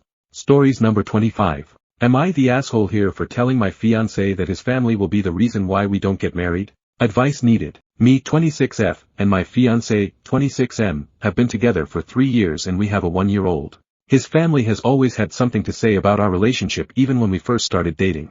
We got engaged last year when we found out I was 7 weeks pregnant. But before I agreed to accept the proposal, I told him my boundaries and expectations. I also wanted him to sign a prenup and a postnup. He agreed to them and would also have his own. Now our first child just turned 1 and we were planning to start planning for our wedding. It was gonna be small with just immediate family and very close friends. We have scheduled time off to start checking out venues. I guess he told his parents about our plan and unsurprisingly, they were not happy. They wanted us to have a big wedding so they can invite all the family. They were upset that we didn't ask them what they wanted. I told my fiancé that it's not their wedding, therefore, we're gonna do what we want. This is where the disconnect happens. He sided with them and said his family deserved to be invited to our special day. But that's not the only problem. He disclosed to his parents that I'm also making him sign a prenup and a postnup. They said it was disgraceful and unwomanly of me. They told him to force me out of it. As I said, his parents have also had something to say about our relationship. Like I shouldn't be making more money than him. Or that I should put his name on the condo. Normally, it's settled through a text or a call and it'll be peaceful for a while. But this is something different. I no longer feel comfortable marrying him since it doesn't seem like he'll ever step up and stand up for our relationship. I feel like I'm gonna end up marrying him and his family. Our scheduled time off is approaching this Monday and I don't know how to tell him that I no longer feel like marrying him. That it's because of his family. I know he loves them and I admire him for that, but how can I be okay with this when he loves them more than our own family that we created together? This has been eating me up inside because I feel like I'll be breaking our family apart, but I just don't know what to do. I'm afraid to reach out to our mutuals, because I'm not the type to really talk stuff about my relationship, which is why I'm here pouring out to strangers online anonymously. Please give me some insight or something. I love this man. And I don't want to tear apart our family, but I also don't want to suffer from trying to keep it together. I was not expecting this to get this much attention. My email was full on notifications. Hopefully I didn't end up in anyone's feed and trigger them. I'm really just at a loss. What they said is normally relayed to me / shown to me by my fiancé, which is why I didn't think that he sided with them because I can see his responses. They're normally, I will tell her, ma / duh, or I will see what I can do. Compromising is a big aspect of relationships. And I did nothing but compromising. Try to accommodate him and his parents. From our anniversary, to our vacations and to what we do for our household. I drew the line when I became pregnant and they demanded I become a som. So many people think contraception works 100% and it does not. My next planning baby is a year old. As for me getting pregnant by him, it wasn't planned. While I support women's right, I personally wouldn't make the choice for myself. When he agreed to my boundaries and expectations, I asked him what were his so that both sides are equally heard. He told me his, which none included his parents. That is the only reason why I agreed to them. I disclosed about wanting a prenup and a post-up and suggested he did the same, which he told me he would have his own. I offered to have my lawyer assist him, he declined and said he would get his own. We both agreed on having them. The wedding plans were closely discussed with just me and him. What did we want, what are our expectations and what is our budget? We were the ones paying for it. Not my family, despite my dad practically begging me to because it's become a family tradition. My fiancé was not comfortable with it and he said he felt like it would emasculate him if it seemed like he couldn't afford his own wedding. We sat down with my dad said he understood and respected. We did come to an agreement that my dad would at least pay for my wedding dress, my fiancé agreed to that. So, when that was all settled, me and my fiancé started discussing budgets. He said $15,000 would be his ideal. And I agreed that it was good price range, doable. Now this is where it gets tricky. He wants a destination wedding, which is why I suggested a small wedding. Yes, I suggested it, and not because I didn't want his family there, but because I'm considering the financial aspect for guests. He agreed that it would expensive for his side. I was the one that suggested we do in the country, just in another state, and we can plan to drive to get his family or fly them out. I told him this would be more accommodating because I agreed that his family deserves to be there. I worked way too hard in school to get my degree, to get my license, and to get where I'm at. I was financially responsible for every penny I spent. I grew up with parents who wanted financial literacy and independence for their kids. Before my fiancé came into the picture, I made sure all my baggage was packed and covered. The condo we call home is a gift to myself. I suggested couples therapy, he refused. I suggested therapy for all of us, me, him, and his parents. He refused because it would be disrespectful. I suggested that we all just have a sit down and set boundaries. He said it would come off as aggression. I asked him many times, throughout our entire relationship, if he felt the same way as they did. He denied. He said that he knows that they can be unreasonable and unrealistic, but they're his parents, so he tries his best to honor them. I suggested that I should just have a sit down with his parents, and he got upset and said I was going too far. So yeah, I'm at a loss. Don't know what to do because neither of the choices I've got in my head are appealing. Stories number 26. Attention-seeking relative outed her kid as trans to try and start drama. Family drama. It's me guys, I'm the kid. It was 2 years ago at my uncle's wedding. His sister, my mother, is terrible for attention-seeking. Every time we're invited to a party, she always has to be wearing something different to the dress code or boasting about her kids' achievements. It would be a nice thing if she was actually proud of us. This story is an example of it being a big fib, or starting fight/drama because she's jealous. A month before the wedding, I was pressured by my school to come out to her as wanting to transition into a man, after identifying as such outside of family for 3 years. She got very upset and told me that she would kick me out if I turned into a man. To give a funny visual, in some social groups I am passing as a cis man. She was acting like I had magically transformed from pretty princess to hairy troll before her very eyes. She also said that my uncle and grandfather would disown me and hate me, which was very believable considering what they're like. The wedding comes around, and I show up in a poorly put-together charity shop suit. My mother inserts herself everywhere with her whole "I'm the sister of the groom" attention grab. The attention was probably short-lived. People were told to gather for a family photo for the groom's side, and being his nephew, I was also included. The photographer was trying to arrange people to fit the frame, and when he referred to me as the young man on the left, everybody erupted in laughter.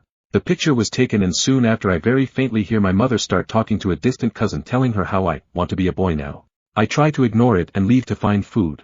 I then have multiple people I've barely met before coming up to me and congratulating me on coming out.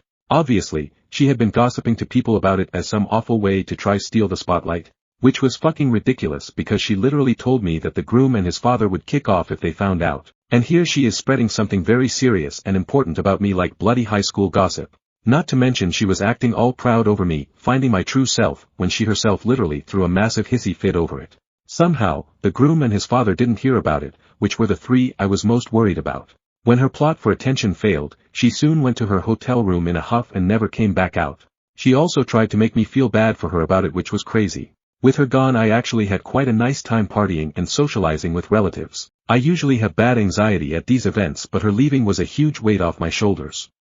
She eventually outed me to the groom, father, and bride. The groom wasn't bothered. His father was pissed and took a whole lot of talking to calm down to a point he tolerates me. The bride said, and I quote, "How the fuck could they not tell?" Laughing my ass off. Edit. I had absolutely no idea anyone would respond to this. Thank you so much for the nice messages. I'll try and clear up a couple things that weren't clear. Everyone at the wedding is my mother's side of the family. My father and his side weren't there for a couple reasons. I was 16 at the time, I'm 19 now, and I've identified as trans since I was 14. I haven't heard much from the congratulators as they're quite distant family, plus I think they were a bit drunk at the time. But I am thankful that my auntie is happy with whatever I choose to do. She still refers to me as a girl, but that's because I told her it doesn't bother me that much. I more prefer keeping my preferred identity separate to my family identity anyways. Stories number 27. Would I be entitled to ask for at least a little cash after my parents screwed my husband and I over? So to summarize as concisely as possible. My husband and I rented from my parents. We were in a fixed-up building we mostly paid to renovate. Then my parents decided they were tired of cleaning a big house, so we took over their mortgage payment unofficially and they paid everything else. Then we switched back because they were unhappy, not our choice but whatever. Everything is fine. My husband's old truck engine goes out, so we finance pretty much a brand new one. Everything is still fine. Few months later my parents inform us we have to GTFO and they are divorcing and selling the house or letting it go into foreclosure. At the same time my husband gets laid off, but I can afford the cheaper rent we are paying to them. We move into my Mills house, which is a nightmare, plus pay to have a storage building moved. Husband finds a new job. My Mill and Phil got divorced and are doing the same thing, so we have to do the same thing again, but we still can't afford a normal apartment. My parents are back together and buying a rundown property they can't fix up, living in a camper, suggesting we rent or buy. When we can't, they offer to let us buy a camper and put it on their property and rent from them, but they are the ones that caused this mess in the first place. Plus they gave away one of the campers they had and are making a huge profit off of their house/our house that we also spent a lot of money on because of inflation. Would I be entitled for asking for at least a little cash for a small used camper for my husband and I, since we put money into their old property, plus we basically spent $1,000 having to move a building twice?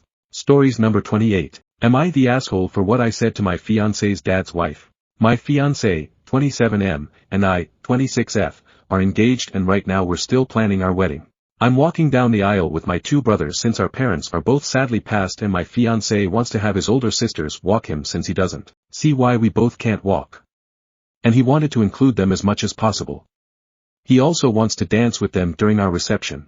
His dad's wife discovered this and wanted to be the one walking him down the aisle and dancing with him. But my fiancé, and both of his sisters actually, have not got the best relationship with this woman. While their relationship with their dad is pretty okay. Not very close but not super distant either. But his wife is another story. My fiancé first met her when he was 10 and his sisters were 13 and 15. Their mom died a year earlier, which their dad's decision to remarry that fast did add some strain to their relationship because they don't feel like he considered them at all. When my fiancé met her he thought she was okay, but by the time the wedding was approaching he realized she wanted to be more of a mother. To him she wanted the girls as her bridesmaids and my fiancé her son to walk her down the aisle. None of them wanted to do this. After the wedding, when she wanted my fiancé to allow her to step into the role of mother for him, it grew more tense and unfriendly. My fiancé felt like she forced the issue too much. She felt like he should have been more accepting of a second mother in his life. The tension grew when she realized she was truly not even seen as second best by him, but was not seen as anything beyond his dad's wife. His dad's wife already requested he let her walk him and dance. He clearly said no. There was a fight over her feeling like his mother and him laying down the fact he has never considered her to be anything of a mother to him. When she couldn't get through to him, she tried to go through me. Using the fact I was adopted and my parents adopted me to do this. She told me I know all about blood, not meaning parent. Which is true, I do. My fiancé doesn't feel this way because his mom was biologically related to him, but because she was there to him and she was the one who raised him. Which is how I feel about my parents, and it's a whole thing. I told her it was my fiancé's decision and I would not force him to do anything he doesn't want to. She told me for the future of my future family I must and I should as a woman who has no genetic family. This got under my skin and I told her that she is not winning any points with me by talking to me like that and that I would never betray my fiancé for her. I also told her she needed to back off and accept that she does not have a place in their hearts and forcing herself onto them will not help. She was furious with me and called me a bad daughter-in-law. Then she texted me about it afterward and told me I owe her an apology. Am I the asshole? Stories number 29. Am I the asshole here for wanting to give up my son after discovering he isn't mine? The situation is nothing short of a clusterfuck. I'm angry, depressed and sad, and I don't know what to do. Throwaway. I, 32M, am shattered and don't know where to turn. My wife passed away last month, only 7 months after giving birth to our son. She developed peripartum cardiomyopathy, a rare and severe form of heart failure that can occur in the months following childbirth. Despite the doctor's best efforts, she didn't survive. Losing her so suddenly has left me heartbroken and in a state of constant grief. 3 weeks ago, my wife's best friend came over to visit. She was visibly nervous and eventually told me she had something sensitive to share. After some hesitation, she revealed that my wife had confided in her that she'd been unfaithful around the time our son was conceived and that there was a chance he might not be mine. I was stunned and angry. My wife's best friend was telling me this only weeks after my wife's death, and it felt like an attempt to tarnish her memory. I couldn't believe it.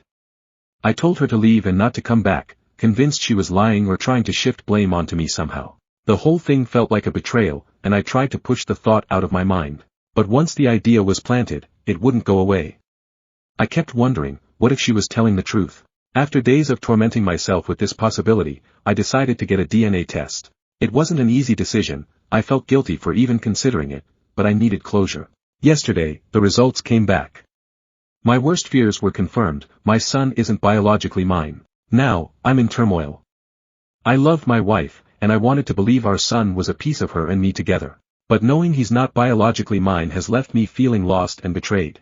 I keep looking at him, trying to feel the same bond, but the pain of my wife's infidelity is so fresh, and I don't know if I'll ever be able to move past it. I feel awful even considering it, but I don't know if I can raise him on my own. The betrayal I feel is overwhelming, and I don't know if I'm capable of giving him the love and care he deserves. It's breaking my heart, and I feel like a failure, but I also feel like I'm not equipped to give him the life he deserves. Am I the asshole here? Edit. I hadn't thought of contacting the friend, but I will now. The replies have really solidified what I have been feeling. The child is innocent, but I don't think I'd be able to love or care for him as well as I should. Informing the family will be my first step, then contacting the AP, if possible. Adoption is going to be my last resort. Many of you may believe I'm a monster, but put yourself in my situation, I hope you all understand. Edit 2. So I called her friend, I apologized for my behavior, but also asked why she did not inform me as soon as she knew. She said her loyalties laid with her friend more than me. Okay, fine. I asked her about the AP, she said she doesn't know as it was a one-time thing. Apparently, it happened during her work time, whatever that meant, and during daytime as she'd been told. I mean, I'm not fully understanding, but it seems like she fucked a guy when she was supposed to be working. Many of you are suggesting I go through her phone or other social contacts, but I don't know any passwords. I never doubted her. We weren't controlling of each other, and had and gave plenty of privacy. The next step is informing the family, both mine and hers. I'm adding another thing, I don't hate the baby, and I'm not so deranged I'd throw him out of the house. Whatever happens happens according to procedure. I'm not going to instantly abandon a kid just because he isn't mine. Update, 4 days later. Thanks to everyone who reached out with advice and support. I didn't get to respond to every message, but I really appreciate it. After finding out my son isn't biologically mine, I decided to tell both my family and my in-laws. My family was shocked and angry about everything, but they stood by me. My in-laws were also shocked but didn't believe it at first. They asked to see the DNA test results, and after seeing them, they suggested we do a second test with both families present, just to be sure. They said that if it confirmed he isn't mine, my late wife's sister, who has a 4-year-old daughter, would adopt him, and I could take my name off the birth certificate if I wanted. I agreed, and we did the test yesterday. Results should come in about a week. Honestly, I'm relieved with how things are playing out. There hasn't been any drama, and everyone's been understanding. I've also talked to a lawyer who said getting my name off the certificate should be straightforward with the test results. Thank you all again for the support, and for those who offered to adopt him, I'm sorry, but your kindness means a lot. I'll update when the final results are in. Also, English isn't my first language, so I use GPT to help with formatting and phrasing. Edit. For those accusing me of karma farming, I'm going to delete this account after all this is over. Stories number 30. I can't give students the 0 for using AI, unless I have proof. No problem. I'm a high school English teacher. I have 2 major annoyances when it comes to kids doing work. First, a lot of kids don't read or listen to directions. Assignment instructions are written on their papers, and I read them out loud, but I still have students asking me, what are we doing? That's no big deal, though, it's a pretty normal thing to deal with as a teacher. The real issue bugging me is students cheating on writing assignments using ChatGPT. I'm pretty good at spotting AI-generated essays. But the problem is that when I try to accuse students of using AI, they deny it. They act outraged that I would accuse them even though we both know they're playing dumb. I usually just give them a 0 and move on with my life, but there's always the fear that one of them might take the issue to administration. If they did, I'm not confident that admin would back me up. It's hard to prove something is AI-generated, and these days, the higher-ups are more likely to side with the student. So I hatched a plan. I gave an open-ended creative writing assignment. The directions said to write a story about anything you want, and then answer some questions about the story you wrote. The thing is, when you ask ChatGPT, tell me a story, it always spits out the exact same story, about a girl named Alara who lives in the woods. Once upon a time, in a small village nestled between rolling hills and dense forests, there lived a young woman named Alara. She was known throughout the village for her curiosity and sense of adventure, always eager to explore the world beyond the familiar paths of her home. So, in slightly smaller print under the instructions, I wrote, if your main character's name is Alara, -99 points. Lo and behold, I got 1 or 2 kids turn in a story about a girl named Alara who lives in woods. When I turned back the papers with a grade of 1 out of 100, because I find that it stings more than a 0, the kids predictably asked why. And all I had to do was point to the instructions that they didn't read. There was no need to mention AI. We both knew what they did. Edit. 4 people saying they tried ChatGPT and got a different story/name, I don't know why it's inconsistent. All I know is that I get the same story every time, and so do my students. The paragraph I put in the post was copied from ChatGPT directly. I discovered all this when a student submitted that same story earlier in the year for a different creative writing assignment. Stories number 31. Am I the asshole? My husband got promoted and is making almost $30,000 more. It's what he wanted and he says that he does not regret the decision. Ever since he started the promotion, he has gone dark. He was a happy person before and now he is so gloomy. He doesn't want to talk to me or his family. He is annoyed about his family calling him. He is cold and distant. He's been traveling a lot. He is doing the job of 2 people. I don't need a lot of attention and I'm happy doing things by myself. I just can't live with someone that acts so cold towards me. As in going to hug him and he doesn't reciprocate. 3 weeks ago he had a serious conversation with me right before I went under for anesthesia and said that he wanted to make sure that we are on the same page. He wanted us to get closer to God. Here we are 3 weeks later and he has completely gone the opposite direction. He also now says that he doesn't know if he wants to be with me, because he's selfish and a piece of shit husband. He says that he might just want to be alone. I moved away from all of my friends and family for him to pursue his career. He didn't want to come home this weekend. I don't even know if he is really at his dad's house. Am I the asshole if I give him an ultimatum of December get it together or I'm out? Stories number 32. My ex-boyfriend, 28M, came inside me, 28F, without my consent and now I'm pregnant. Advice? For context, my now ex-boyfriend, 28M, and I, 28F, broke up after 2 years together. The main reason why we broke up was because we were long distance, and he wanted kids immediately while I wanted to wait until I finished graduate school in a year and a half. He developed feelings for another girl who could give him that, and I decided to walk away from the relationship. 2 weeks ago while we were still together, we were starting to have sex, and I asked him to put a condom on since I'm not on birth control. He always seemed bothered by this, as he said he couldn't feel pleasure while wearing a condom. He reluctantly agreed to wearing one, and while we were having sex, he asked me to turn around doggy style. As I felt him come in the condom, he pulled out and quickly took it off. I felt him trying to pull me back in unprotected and I tried avoiding his grasp and said no. He ignored me and aggressively forced himself inside me with the leftover cum he had. I didn't know how to feel, and I felt frozen. Once it was over, I asked him if he came inside. He giggled and said he was not going to tell me. When I asked again, he lied and told me he didn't. I bought the morning after pill anyways. Obviously, it didn't work and now I find myself pregnant after the breakup. I'm planning on terminating the pregnancy this week since I'm still in school and cannot support a child by myself. I'm conflicted on breaking no contact and telling him about this. I'm grappling with the feeling that I was sexually assaulted by him. I'm feeling very confused.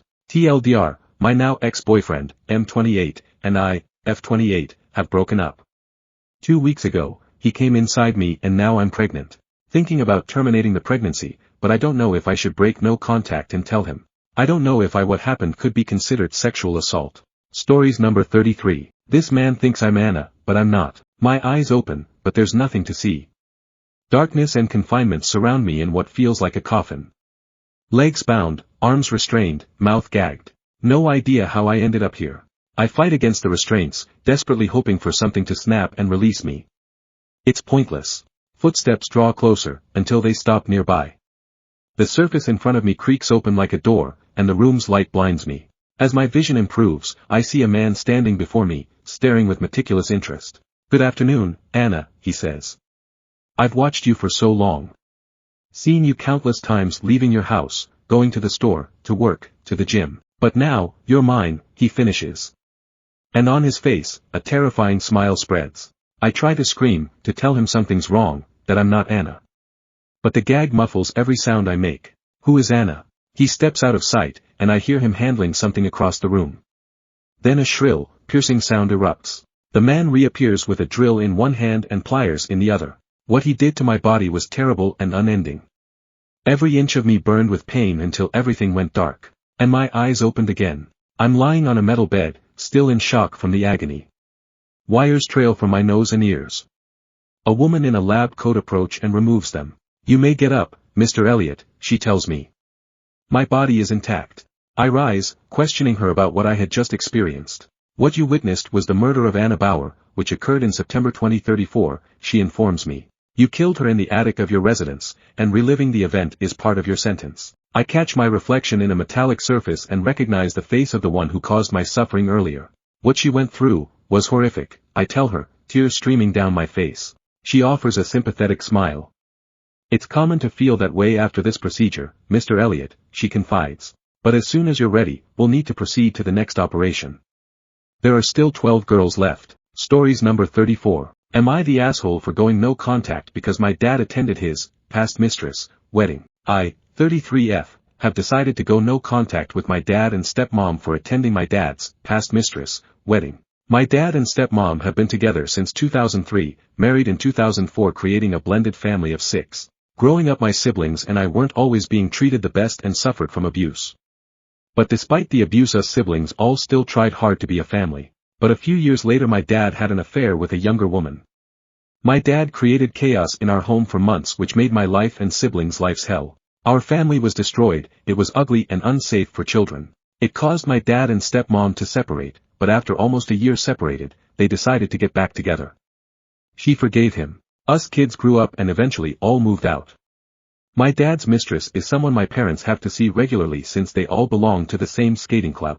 My dad's mistresses, let's call her Emma, recently got engaged and ironically invited my parents to her wedding. They all claimed to have put the past in the past and became friends. When I found out that my parents were actually considering attending, I freaked. I couldn't believe how stupid they were both being, not to mention how embarrassing. I looked at my stepmom with such disappointment. Why is she agreeing to this? I ultimately gave them an ultimatum. If they went to Emma's wedding, they would lose the relationship with myself and their grandchildren. This was in May, and Emma's wedding was in October. My parents had several months to make the decision, and they chose to go to her wedding. They made their decision. My own father picked the girl who he ruined our family with.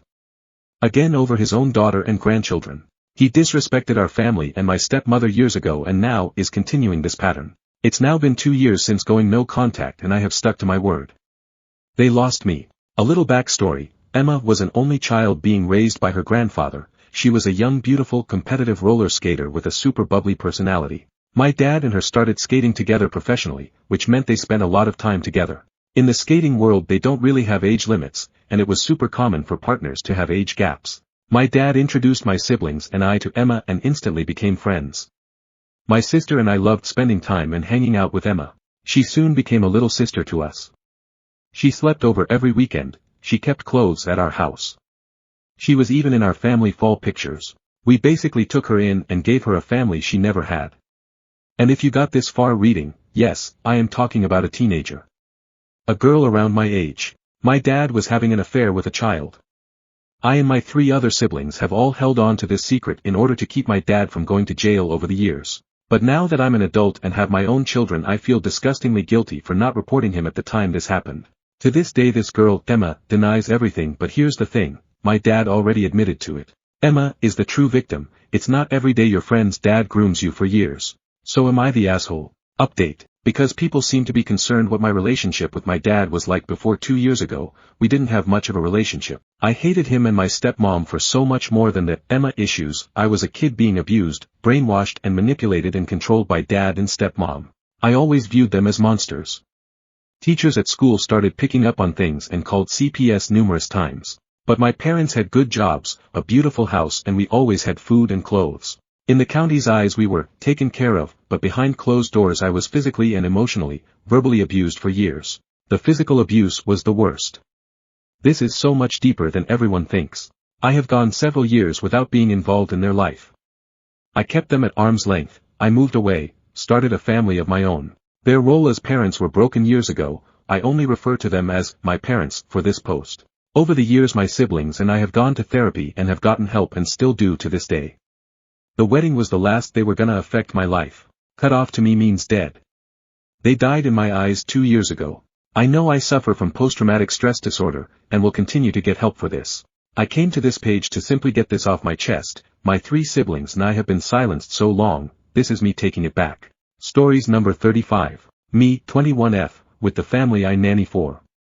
The son, 13M's behavior is starting to creep me out, but I'm not sure if it actually is inappropriate or just a cultural difference. Hey there, using a throwaway just in case. So I am from the US and recently moved to Italy to nanny. I feel this is important because so far I have not been able to tell if I'm struggling with a cultural difference here in Italy or if I actually have reason to be weirded out. It is easy to tell that the son, Dario, is in middle school, as he is already several inches taller than me and his mom, and has maybe 30 pounds on me. When I first got here, some of the stuff that freaked me out a little I could handle and I chalked it up to being an Italy thing. This includes stuff like talking almost exclusively in a baby voice when addressing his parents, calling his parents mommy and daddy, fighting physically with his little sister over who gets to sit on mom-dad's lap multiple times throughout the day, fighting with the sister over who gets to sleep with the parents, getting extremely upset when mom or dad leaves for the day, and whining about not getting enough kisses or time lying in bed kissing with mom, and having his parents blow on chewed food in his mouth because it's too hot. Now I really don't want to be critical of this if it's normal here, you know, but in the US. I seriously can't imagine a single 7th grade boy engaging in any of these behaviors, so it's really new to me. And really it hadn't affected me, so I just let it be. The problem is though that now I'm starting to get involved and it's making me really uncomfortable. For example, our rooms have adjacent windows which allows the kids to see into my entire room at all times. To me, this is pretty inappropriate. What am I supposed to do when I need to change clothes? But I also don't want to seem like I am sexualizing children or accusing them of anything, so I just politely asked for curtains and took to changing in the bathroom. After weeks without curtains the family finally promised me that someone was coming to put them up, well he only put them in the kids' room. Ever since then I find Dario peeping through the curtains at me multiple times a day. Now I'm sure he is just checking on me or curious about what I'm up to, but it makes me so uncomfortable. I didn't want to tell the family though because I'm afraid they would think I was accusing their baby of trying to spy on me changing, so I just took matters into my own hands and hung a blanket up over my window. Another issue has been when we stay at the kids' grandparents' house. There is a room for the parents, with a bed for one child, and a room for me with a bed for one child. I figured we would split up boys and girls and I would stay with the daughter, but nighttime rolls around and Dario is crawling into the bed next to mine. I was so uncomfortable I could hardly sleep. I have talked to my friends at home about this and they all think it's really weird, because we aren't related and he's a teenager now. But this is of course an American opinion, so I can't tell for sure if we're imposing our ideas on this family. Again, if this is really a cultural thing though, I don't know how to tell the family that where I am from, it's kind of inappropriate for a boy so old to be sleeping next to me, especially when he's been spying on me lately, without causing issues. Of course, these behaviors affect other aspects of our life as well, as it is hard to get Dario to do anything because he usually claims it's too hard to do. Making a bed at 13. Too hard. Are you kidding? And I often find myself wanting to tell him to grow up. What I need help with is knowing whether he does need to grow up or if all this behavior is normal here and I am the crazy American that needs to adjust. Is this behavior normal for a 12-year-old, or is it immature? I feel like the parents still really see him as a young child, and usually he acts like it, but for the most part it seems like he plays up the baby act because he knows it makes his parents cater to him more. If this all is abnormal, does anyone have any suggestions about how to bring this up to the family? Edit, just want to clarify that at the grandparents' house there are 2 beds, and they are next to each other. Dario was not in my bed but in the bed next to mine. TLDR, I nanny for a boy, 13M, whose behavior makes me uncomfortable. I'm not sure if he is actually being inappropriate or if there is just a large cultural difference between my home country and this country. Update February 6, 2017, 4 months later. Hi all. I'm back, yeesh, how long has it been? 3 to 4 months later with an update. Long story short, I quit. Here's the long version for those interested. The curtain issue, like I said in my last post, I had just hung a blanket for privacy and since then there have been no peeping issues. I asked 2 more times for curtains and was reassured both times that the curtain man would come to hang them in my room. He did come back once and hung more curtains in the kids' room, but again not in mine. Then I was told that they didn't like him and would be finding another curtain guy to hang my curtains. It's been 4 months, no more mention of it, I still use the blanket. The vacation issue, I have simply refused to go on vacation with them. I'm off on weekends and I've reached a point where I just refuse to be home for the entire weekend and manage not to see them from Friday night until Monday morning if I can help it. I go on weekend trips, crash on couches, sneak into my room when they're eating. Things like that just to avoid seeing anyone on my days off. The Dario issue, Dario still acts extremely immaturely. I've warmed up to him a lot, and I've figured out how to cut his rudeness and such. He's become a lot more positive and kinder, especially because his mom has been gone a lot and he's with me every day. I'm very upbeat and have worked really hard to get him to socialize and speak kindly. Unfortunately, he seems to have almost regressed in terms of the childish behavior. He still sits on laps, kisses a lot, and sleeps with a parent when the other is gone. The baby talk is constant. Constant. For example, he loves to repeat back butchered syllables of words if that makes sense. Like his dad will say "Passami un cookie ao," pass me a spoon, and he will clap and exclaim "Aio." Or "Voy del agua." Do you want water? And he'll go "Qua qua." He also has started eating kind of like a baby too. Like he'll take the remaining tomato sauce that we used on pasta and use the giant spoon to drink it out of the pot and get it all over his face, and then suck on each of his fingers. But when I look at his parents, they're looking at him like when you see a cute baby trying to use a fork and getting food on his face. But he's 13, so it's honestly sickening to watch and listen to. He won't lock the door when he goes to the bathroom or showers. Why? I started locking the door when I was like 7, and he even cried the other day when his sister sat on the foot of his bed. He doesn't like things touching his bed. And guess what? The parents got mad at the daughter, said it was her fault for baiting him. She just had to tie her shoe for a second, and declared that it's her fault. Dario will be upset all night. He also hasn't made any progress with friends, and has taken to playing League of Legends, so he won't leave his room or do any activities or lessons with me or the sister. It's pretty sad, honestly. Basically, the hardest part of this whole thing has been the mother. I won't even go into it here, but she's honestly clinically insane, and I feel so bad for all the people in this house that have to put up with her. She's just a power-hungry, jealous, bitter woman who needs to see a professional. Basically, I went home for Christmas to be with my friends and family and realized how bad this experience was for my health. I was going out drinking almost every night to escape the house. I was sleeping horribly because I knew she was here and her presence gave me awful anxiety. I was getting yelled at every day even when I did nothing wrong. I was at home and he states, and the thought of going back made me absolutely miserable.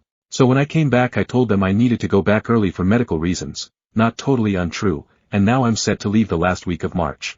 They found a new girl, look out for her post here sometime in the future. TLDR, Dario is still acting like a baby, the mom is still crazy, and I fucking quit. Homies, get me out of here. Stories number 36. Coworker always expects me to work late. I do shift work. My job involves clients, and have to be staffed 24/7. I have a coworker that I've gotten along with pretty well and would consider a work friend. Lately she's been working different shifts, so we don't work together most of the time and she occasionally relieves me.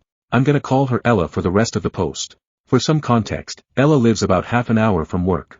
Literally every time she relieves me, she texts me a couple hours before her shift and asks if she can come in late, anywhere from 10 minutes to an hour, but usually around 30 minutes, because she has to let her dogs out, or get food, etc. I've never had an issue with it before because I like the overtime. My boss knows about this, but doesn't have a problem with it as long as I'm okay with it. Yesterday, the coworker I was supposed to work with called in sick. I really shouldn't be working as early as their shift due to medical reasons, but I agreed because everyone else is out hunting and my boss is supposed to be on medical leave. I got there 20 minutes after Ella was supposed to get off, and about 35 minutes after I woke up to my boss calling me. I didn't even shower because I knew Ella would want to go home. I was only scheduled an 8-hour shift yesterday but ended up working 12 hours until Ella got there because that's what my other coworker was supposed to work. Ella, as usual, texted and asked if she could come in a little late. This time it was only 10 minutes late and I didn't have an issue with that. My coworker was sick again today, which I had prepared for and was here on time. Ella chose to stay half an hour and chat. Please note that I never asked her to stay late. At this point, I'm exhausted. Getting up that early would cause me to be exhausted on a lazy day, much less a work day. Now Ella texted me and asked if I'd be okay with her coming in half an hour to an hour late because she had a lot of stuff to do today. I replied that I could stay half an hour late. Now she's texted me saying that she'll be in an hour late because she's tired and had to stay half an hour late the last 2 days. I didn't agree to that, I agreed to half an hour. This is her last shift before having multiple days off. I will most likely have to work early again tomorrow, and I work Monday. I was supposed to have this past Thursday off but ended up having to work a few hours. Is this worth doing anything about? I really don't like confrontation and I absolutely hate work drama. My options are to say something to Ella and having to immediately deal with pissing her off, or talking to my boss about it. My boss is not capable of being subtle, so even if I ask her to just have a general chat about being on time she'll end up letting it slip to Ella that I complained about it. But at this point I feel like Ella's not really a friend and just keeps acting like one so she can come in late, which is not necessary. I stay late even for coworkers that I don't like. TLDR, My coworker asked if they could come in late. I told them that half an hour late is fine, but they told me they're coming in an hour late because they're tired. I've been working a lot and I'm exhausted and I already have less than 12 hours between shifts. I'm not sure what to do. Stories number 37. Am I the asshole for making my fiancé think I'm not as capable as I am? I 30F have been with my fiancé 29M around 4 years. We got engaged this summer with no wedding date set or big rush. We've been friends since high school and always stayed in contact. I love him dearly and he's my best friend. He's a very skilled craftsman and helped me renovate my entire house. I bought it before we got together. I did a lot of work on the house before him, including ripping up all the carpet, deep cleaning the former hoarder's home, painting, bathroom reno, all new appliances, and some yard work. He has every tool known to man and is insanely talented with any type of work you can imagine. We did most things together but he did a majority of the drilling, sawing, sanding, etc. while I paid for the materials before losing my full-time job. Since then I became a bike mechanic and got a job at a plant nursery lifting giant trees, driving heavy machinery, and impressing men with my strength nearly every day. For context, I'm 5 feet 10 inches 185 pounds, grew up playing 3 to 4 sports throughout high school, now an avid biker, so I'm naturally strong and have found I'm quite mechanically inclined. Around home I often ask my fiancé to lift heavier objects and do tasks like drilling holes into the ceiling for plant hooks or helping me fix something I am working on. He's joked in the past that he felt useless since I usually just did things on my own. I took that under advisement and started asking for more help with things, but since then I feel like it's a sort of weaponized incompetence. I absolutely do things like move heavy furniture, river rock, mattresses, and heavy things around home when he isn't there and just play it off like I didn't build myself a ramp or use a tire jack to lift a 300 pounds planter full of wet soil into the pickup truck to bring to the compost site. A friend said I was being a brat making him do things for me. Stories number 38. Needed to get hubby's permission before getting surgery. Edit 2. I did not intend for this to be a gender war issue, and a lot of commenters haven't seemed to read my first edit at the bottom of this post explaining that. I don't believe any adult should require permission from a partner to have a medical procedure done. I, 30F, have been with my husband, 32M, for 5 years, married for 4 years. He has a child from his first marriage. I myself am childless. Considering all the craziness that has been women's healthcare the past decade, I chose to get sterilization surgery, knowing it was the right choice for me. The hospital, my husband had to sign a permission slip for me to get this done. Now I'll be very clear, hubby absolutely supported me and signed the stupid paper so I could have this surgery, but I'm still angry. I've heard infuriating stories of women unable to get such surgeries because they were unmarried and might change their mind someday, which I am horrified to hear, but to be refused a surgery without a signed permission slip is news to me. Will the insanity ever end? Edit. I'm seeing a lot of you guys who had to get your wives' permission, and it definitely adds to how infuriating this is. Nobody should have to get anyone's permission on what to do with their own bodies. It's just wrong. Stories number 39. My older male coworker said this to me. I, 30F, have a male coworker, 55M. We are friends at work and eat lunch together with other friends. One time a few of us were talking about online dating and I asked if it was worth it. My coworker, who is usually goofy, got serious and said you have to be careful, safe. He wouldn't want to see me get hurt. I'm a good kid and people online don't care about your feelings. He said somebody will like me and I have a good sense of humor. Then he was rambling saying we all like you and everyone likes you. He is single and has dated younger women. Does this conversation sound like he just sees me as a friend? I've seen him check me out before and people have made jokes about how hopefully no one thinks we're dating at work. He said why not and how he's a nice guy. Another time a female coworker walked by us and thought he called me babe and she told him how I'm too young for him and too nice for him. Am I reading too much into all this? One time he showed me a list of qualities in his ideal partner. He's never actually asked me out or told me he likes me. Stories number 40. Am I the asshole for snapping at my mom and my sister after they disrespected my boyfriend? I'm furious. I don't think I've ever been this mad at my sister before, ever. I 22F and my 21M boyfriend have recently moved in together and we had invited my mom, my dad, and my younger sister to come visit for a kinda moving in lunch. We made it clear to them that this was only lunch. They were invited to come 11 o'clock and that it had to be over by 16:30, and they agreed to that. The reason we had them leave before dinner is that my boyfriend gets ill when stressed, and it has been stressful moving in all week combined with him working and having to host his family earlier that week and my family now. We don't want to push it. Like he actually gets sick, like he'll throw up. There's a couple of times he's fainted, getting a fever, a migraine. We had set the same rules to his family that week and it had went fine. I myself also can't handle being around people all day because I'm an introvert, so it's nice to have a set leaving time. However, when my family came over, firstly they came an hour early, without notice, and just sorta hung around the living room till lunch was ready. The dinner went fine, other than a couple of comments about how much of a shame it is they can't stay for dinner. When it was getting close to the time we were set to finish, I was in the kitchen putting dishes in the washer while my boyfriend was putting away the clean ones. My family was still in the living room. I walked into the living room and told them it has been great and that they should come visit again another day for sure. And my mom said that they were staying until dinner. I was stunned. I told her we didn't have food enough for all of them, and she said there was no need because she had made a reservation at a local restaurant a week ago. I honestly didn't know what to say. I mentioned the agreement we had and that we had made it that way so that me and him didn't get too stressed, and she said that I shouldn't have to miss out on a nice dinner because my boyfriend had a tummy ache. I told her to leave plain and simple, that she had no right to say something like that. She then said that he's manipulating me to keep me away from family and that he's turning me against them. I yelled at her. I'm not proud of it, but I did, and my sister chimed in that Mom is just trying to celebrate that we moved in together by taking us somewhere nice, and I was just being ungrateful. I gave her a piece of my mind too. They ended up leaving, been getting angry texts from them both since. My dad sent an apology on behalf of my mom. My boyfriend was still kinda just awkwardly standing there. We talked about it, and I'm still a bit conflicted.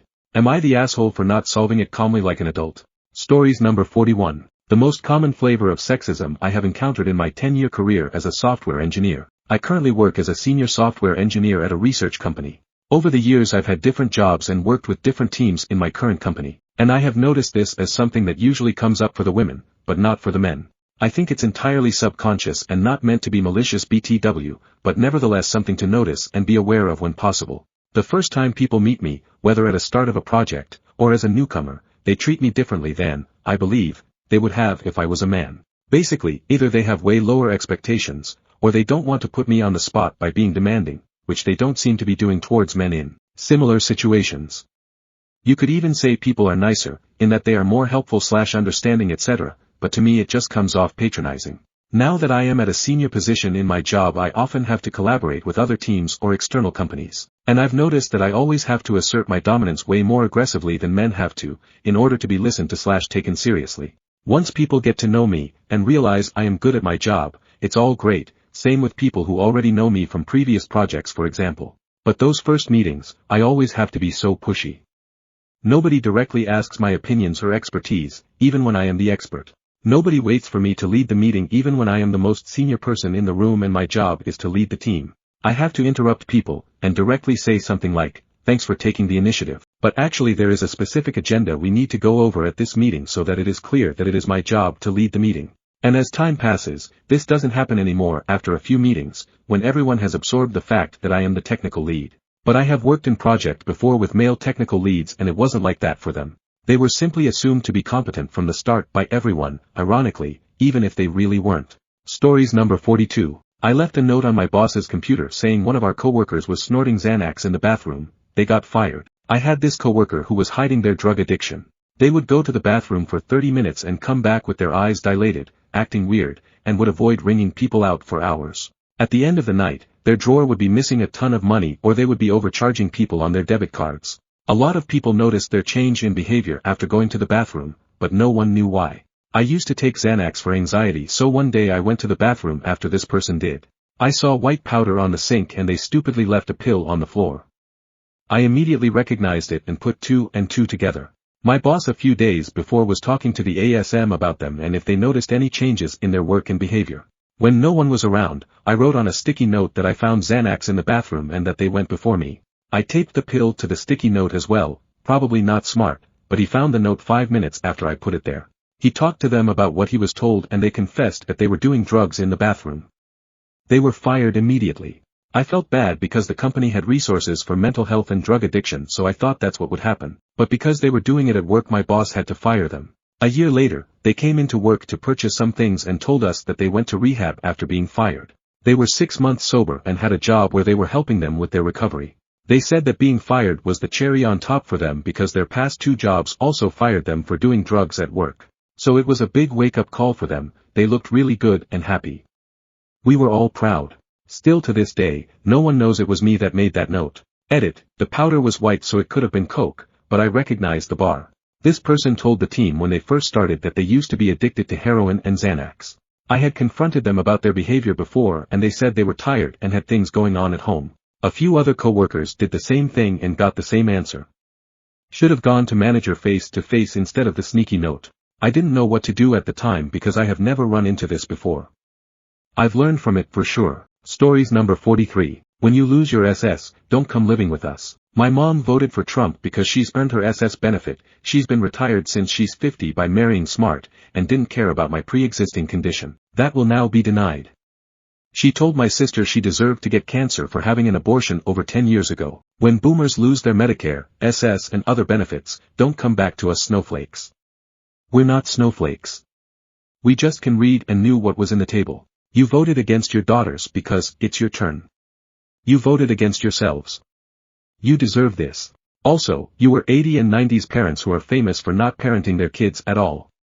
Way to ruin our adulthood too and expect us to take care of you. Update, I've been responding to the same normal, go TOS, so here goes. Of course, not all boomers. I meant those who voted for Trump. I thought that was implied but it'll highlight that. I'm not even including those who truly were confused with misinformation and AI. I'm talking about the supporters who knew and proudly voted because they'll get theirs. I've known since 3rd grade that SS will run out by the time in 65. That's fine. I know how important it is and I don't mind contributing even though I won't see it. I was merely using my example to point out that my sister and I were told to suck it up when we had extremely challenging and life-threatening medical issues that we both struggled financially through. These policies may impact us again if pre-existing conditions are not covered. So, if you are a boomer who voted Trump in, I will have the same advice. Suck it up. You voted for it. It did go in a different direction and I was just answering them. I'm an independent. I'm not a liberal hiding as unaffiliated. I'm truly a person who looks at platform. I like ideas from both parties. I don't think Biden was perfect. I have complaints about that administration also. My dad, my sister and I have a great relationship as well as my stepfamily. It was honestly supposed to just be an example and people thought I was crying about it. No. It's an example. Probably a messed up one, but that's my life. Okay, I'm aware it was other generations as well. Particularly, Gen's males. SS and Medicare will impact boomers first, which is why I didn't specify. No, I don't think it was only them who voted. I think most of us are in the middle and lean one way or the other, but we've been treating each other like extreme left and right. Can we all just chill out and ask questions before assuming everyone is extreme? Update 2, I have not lived at home since I was 18.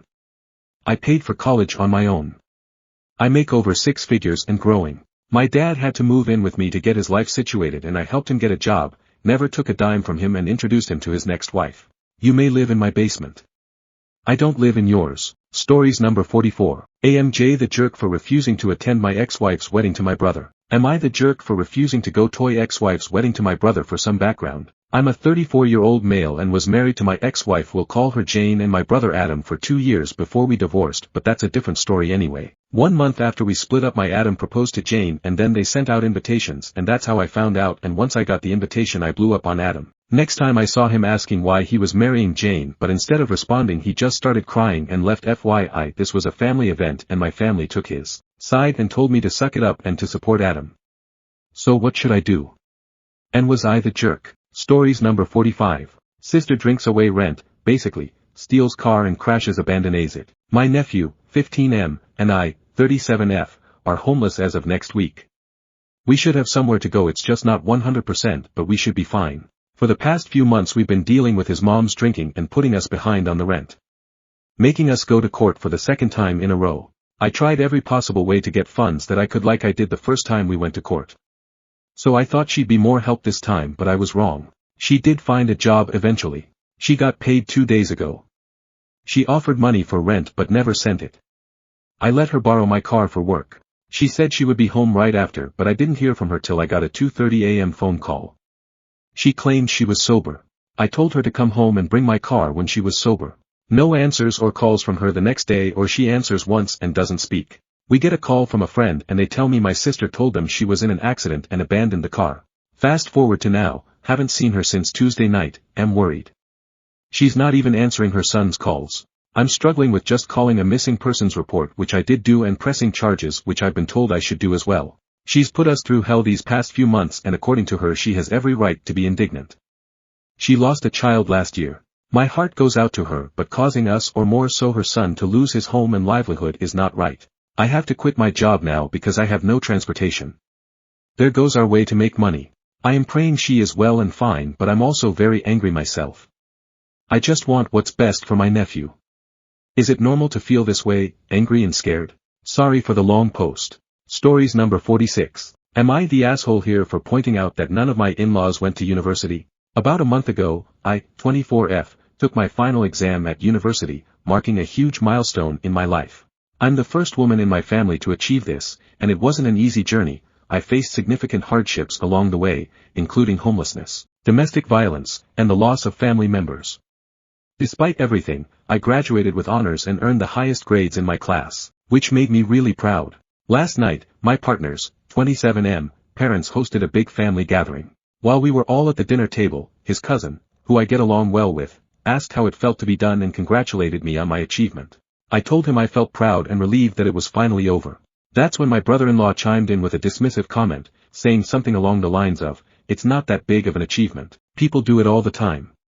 His mom and a few others agreed, adding their own comments about how it's not hard to finish a degree. This brother-in-law has a history of putting me down, calling me dumb, and other names, which my partner has addressed with him before. Ironically, he had once attended university himself but was kicked out for failing all his classes in the first year. Usually, I ignore his remarks, but this one caught me off guard, and I responded without my usual filter. "Then how come you got kicked out?" His mom immediately told me my comment was inappropriate and rude. She went on to say that just because he didn't finish his degree doesn't mean he's wrong. I replied, "Well, if it's so easy, why hasn't a single one of you earned a degree?" Some family members, including my partner and the cousin, backed me up, but his mom was furious and asked me to leave. This morning, I woke up to messages from family members. Some agreed with me, saying I had a point but could have been nicer. Others, including his mom, felt my comments were uncalled for and said I had no right to humiliate my brother-in-law. So, am I the asshole here? Edit, BTW. I don't think anyone has to go to university to be successful. In fact, I believe that many people can and will accomplish incredible things without it. Edit 2, wow, I didn't expect this to get so much attention. Thank you all for your support and the funny comments. Some of you calling me out may be right, I probably didn't need to involve the whole family. I felt a bit cornered and ended up lashing out at everyone, and that's on me. I think I'll take a step back from family events for a while and focus on the relationships with those who did support me. Stories number 47. Am I the asshole for not inviting my best friend's boyfriend to a 6-year clear of cancer meal? I 19M suffered from cancer while I was only 12. I had a lot of people there for me, but the one who was there for me the most was my best friend 19F. She was by my side the whole time. Whenever I had to go to hospital for chemotherapy treatment, she was always there messaging me, making sure I was okay. When I arrived back in school, I had joined a drama club which was after school and lasted about an hour and a half. There was one guy in this club that I did not get along with at all. I'm gay and have knew for a while, and after a month of being back at school I had told my closest friends and they were all supportive. But like everything in high school, word got round to other students, and to be honest I didn't mind all too much. But this guy in the club found out and was extremely homophobic towards me, telling me I should leave the school because no one would want to talk to me anymore, and started bringing up hurtful stuff about my cancer I had not long beat, such as, "It should have taken your life," and, "It's a shame you beat it."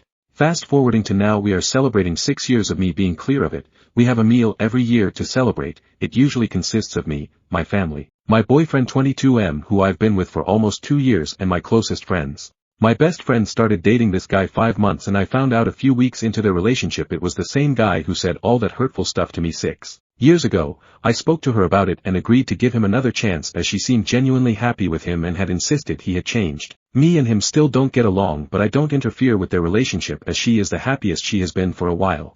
She then asked a few days ago if he could come to the meal that I was holding for my 6 years clear. I was pretty hesitant and told her that as much as I'm happy for her being with someone she likes, he was awful to me in high school and I can't forgive him for what he was like. I also told her that he still doesn't like me, as he has made that obvious about a month ago when he said something to another close friend of mine about me and my boyfriend. She is now calling me childish and started saying I should just forget about it. She also said if he doesn't come she isn't going to either. I don't know what to do, and I don't know whether to forget everything and let him join in the meal or deny her request of him joining and deal with the consequences of her not joining either. So am I the asshole for not forgetting what he had done and denying my friend's request of him joining? Stories number 48. Am I the asshole here for crying when my boyfriend let his best friend's wife alter the dish I made for dinner? My boyfriend, 28M, and I, 22F, met at work 2 years ago. Technically I was working part-time during undergrad and he was a customer, but after a couple of months, we started going out. I really love this man and nothing has happened on this scale before, so I'm very confused about it. My boyfriend has a very tight group of friends. I am well acquainted with them, and their girlfriends. One of them, Dave, just is married to Ellie, fake names. Ellie is an excellent cook and often hosts dinners, and everyone brings a dessert to those dinners. I am the youngest in the group, so most times they brush off my requests for contributing or bringing in a dessert. However, the last time I asked Dave and Ellie if they wanted anything extra like wine or some sweet dish for dinner, they said I could bring one of those sweet dishes I make for my boyfriend. I'm Indian, and even though I can't cook as well as my mom, and I'm in a different country for studies, I called my mom up and had her teach me properly how to make a specific Bengali sweet which is my favorite. I had my friends taste it and they said it was great. My boyfriend ate some and said it was excellent. Except, last night, I greeted Ellie and kept the dish in the kitchen. When the food was brought out and my boyfriend told everyone I made it, I saw that someone had added cinnamon powder to the sweet. You never have the sweet with cinnamon powder. The dessert tasted like cinnamon and I felt horrible. Though everyone said thank you and it was good, I think my face gave it away, and my boyfriend took me aside and said that Ellie had told him that my sweet looked too white and thought some cinnamon might bring some color into it. I don't know, I just felt awful and I started to tear up. My boyfriend then defended Ellie and said that his friends already think I'm a child and not make a big deal of this and we will talk about it. I told him Ellie asked him first, couldn't he have told her not to add cinnamon to the sweet? He told me he didn't think it was a big deal and asked me to drop the topic on the way home. I didn't text him goodnight and this morning he said he was sorry and said my crying made him feel like an awful person. I don't know, now I think I overreacted. Am I the asshole? Update, Ellie saw this post. My boyfriend texted me to see if it was me. I said yes. He said we needed to talk. For safety purposes, my best friend will be here. I don't know, I never expected my post to blow up. Update, 2 days later. He said he needed space from the relationship. I think with the way this post blew up and what happened because of a post, I should clear up some things. I never asked if I should leave my boyfriend for this. I asked if this was an overreaction, my crying. But having thousands of people tell me this was racially charged, Ellie wanted power, my boyfriend is shitty, etc., my brain went haywire. Boyfriend called yesterday and when I got there, his house, with my best friend, Dave and Ellie were there. Ellie was crying and Dave looked really pissed at me. My boyfriend told me to sit down and Dave started with how could I make a post that most of the people in the dinner party would recognize and know, and could shame Ellie and my boyfriend. My boyfriend was silent, and wouldn't even look at me, and was only shaking his head. It felt like I was a kid, being scolded by my parents with my elder sibling disappointed in my actions. That is what I felt and it looked. I admit, it was very spineless of me, but Dave went on for like a minute and I was just looking at my boyfriend waiting for him to defend me. I asked Ellie, why would she alter my dish, after telling me to bring an Indian dish? She said she thought Indian food would be brown. This woman has more Indian friends than me, and she thinks Indian food is brown. She grew up in the UK, FFs. And I felt so defeated. The comments, my friends, and people around me telling me his friends came first to him, not me. He said he didn't think the sweet was a big deal. I told him I would never let my friend alter something he spent 3 days learning, getting people to taste it and got his mom involved in. He saw I put a lot of effort into it, so why let her alter it? Why couldn't he ask me? Ellie started to cry and say that she wasn't being racist and she wouldn't know that I put effort into it and now she couldn't host dinners again. I said I used fake names, so why does it matter, unless she and Dave went around telling people. Boyfriend told me he didn't expect this from me. My best friend piped up that he expected that my boyfriend would have a fing spine, so I guess they were both disappointed. My ex-boyfriend told me, in front of Dave and Ellie that he needs some space. I told him to get lost. I don't know what my best friend said to him after that, considering I left boyfriend's flat. I kind of tripped in the metro station, so now I'm crying on my best friend's couch with an ice pack while his boyfriend keeps giving me peach schnapps and my relationship has toppled over. I wouldn't have stormed out, had he looked at me once. He just looked 100% on Dave and Ellie's side, and acted like I was the one with the problem when she caused me hurt. If his friends come first when they cause me hurt, where would I have been, if I decided to marry this man? My friends are good to me and are acting like I'm some fragile glass. I even heard my best friend and his brother whispering loudly from the kitchen and his elder brother wanting to threaten him via Insta direct messages. I hate that this has come to this, considering I have always been the mom friend to my friend group. I'm drunk while writing this, so have some grace in the comments. Also, if you'll be an incel like those people in my direct messages, telling me I'll never keep a man if I'm this dramatic, please go away. I just thought I needed to update, that's it. Thanks guys. Edit. Guys, this is the first time I've faced what y'all have been calling racism. To be honest, I didn't see Ellie putting cinnamon into my rosagala as racism. I was just hurt that my days of hard work was ruined, that's it. I understand I need to work on my self-esteem and not let people walk over me. My best friend's elder brother, he's a doctor and is super pissed at my ex-RN, because he didn't know what happened, booked an appointment with a therapist he knows, as he thinks I need mental help to not normalize aggressive behavior.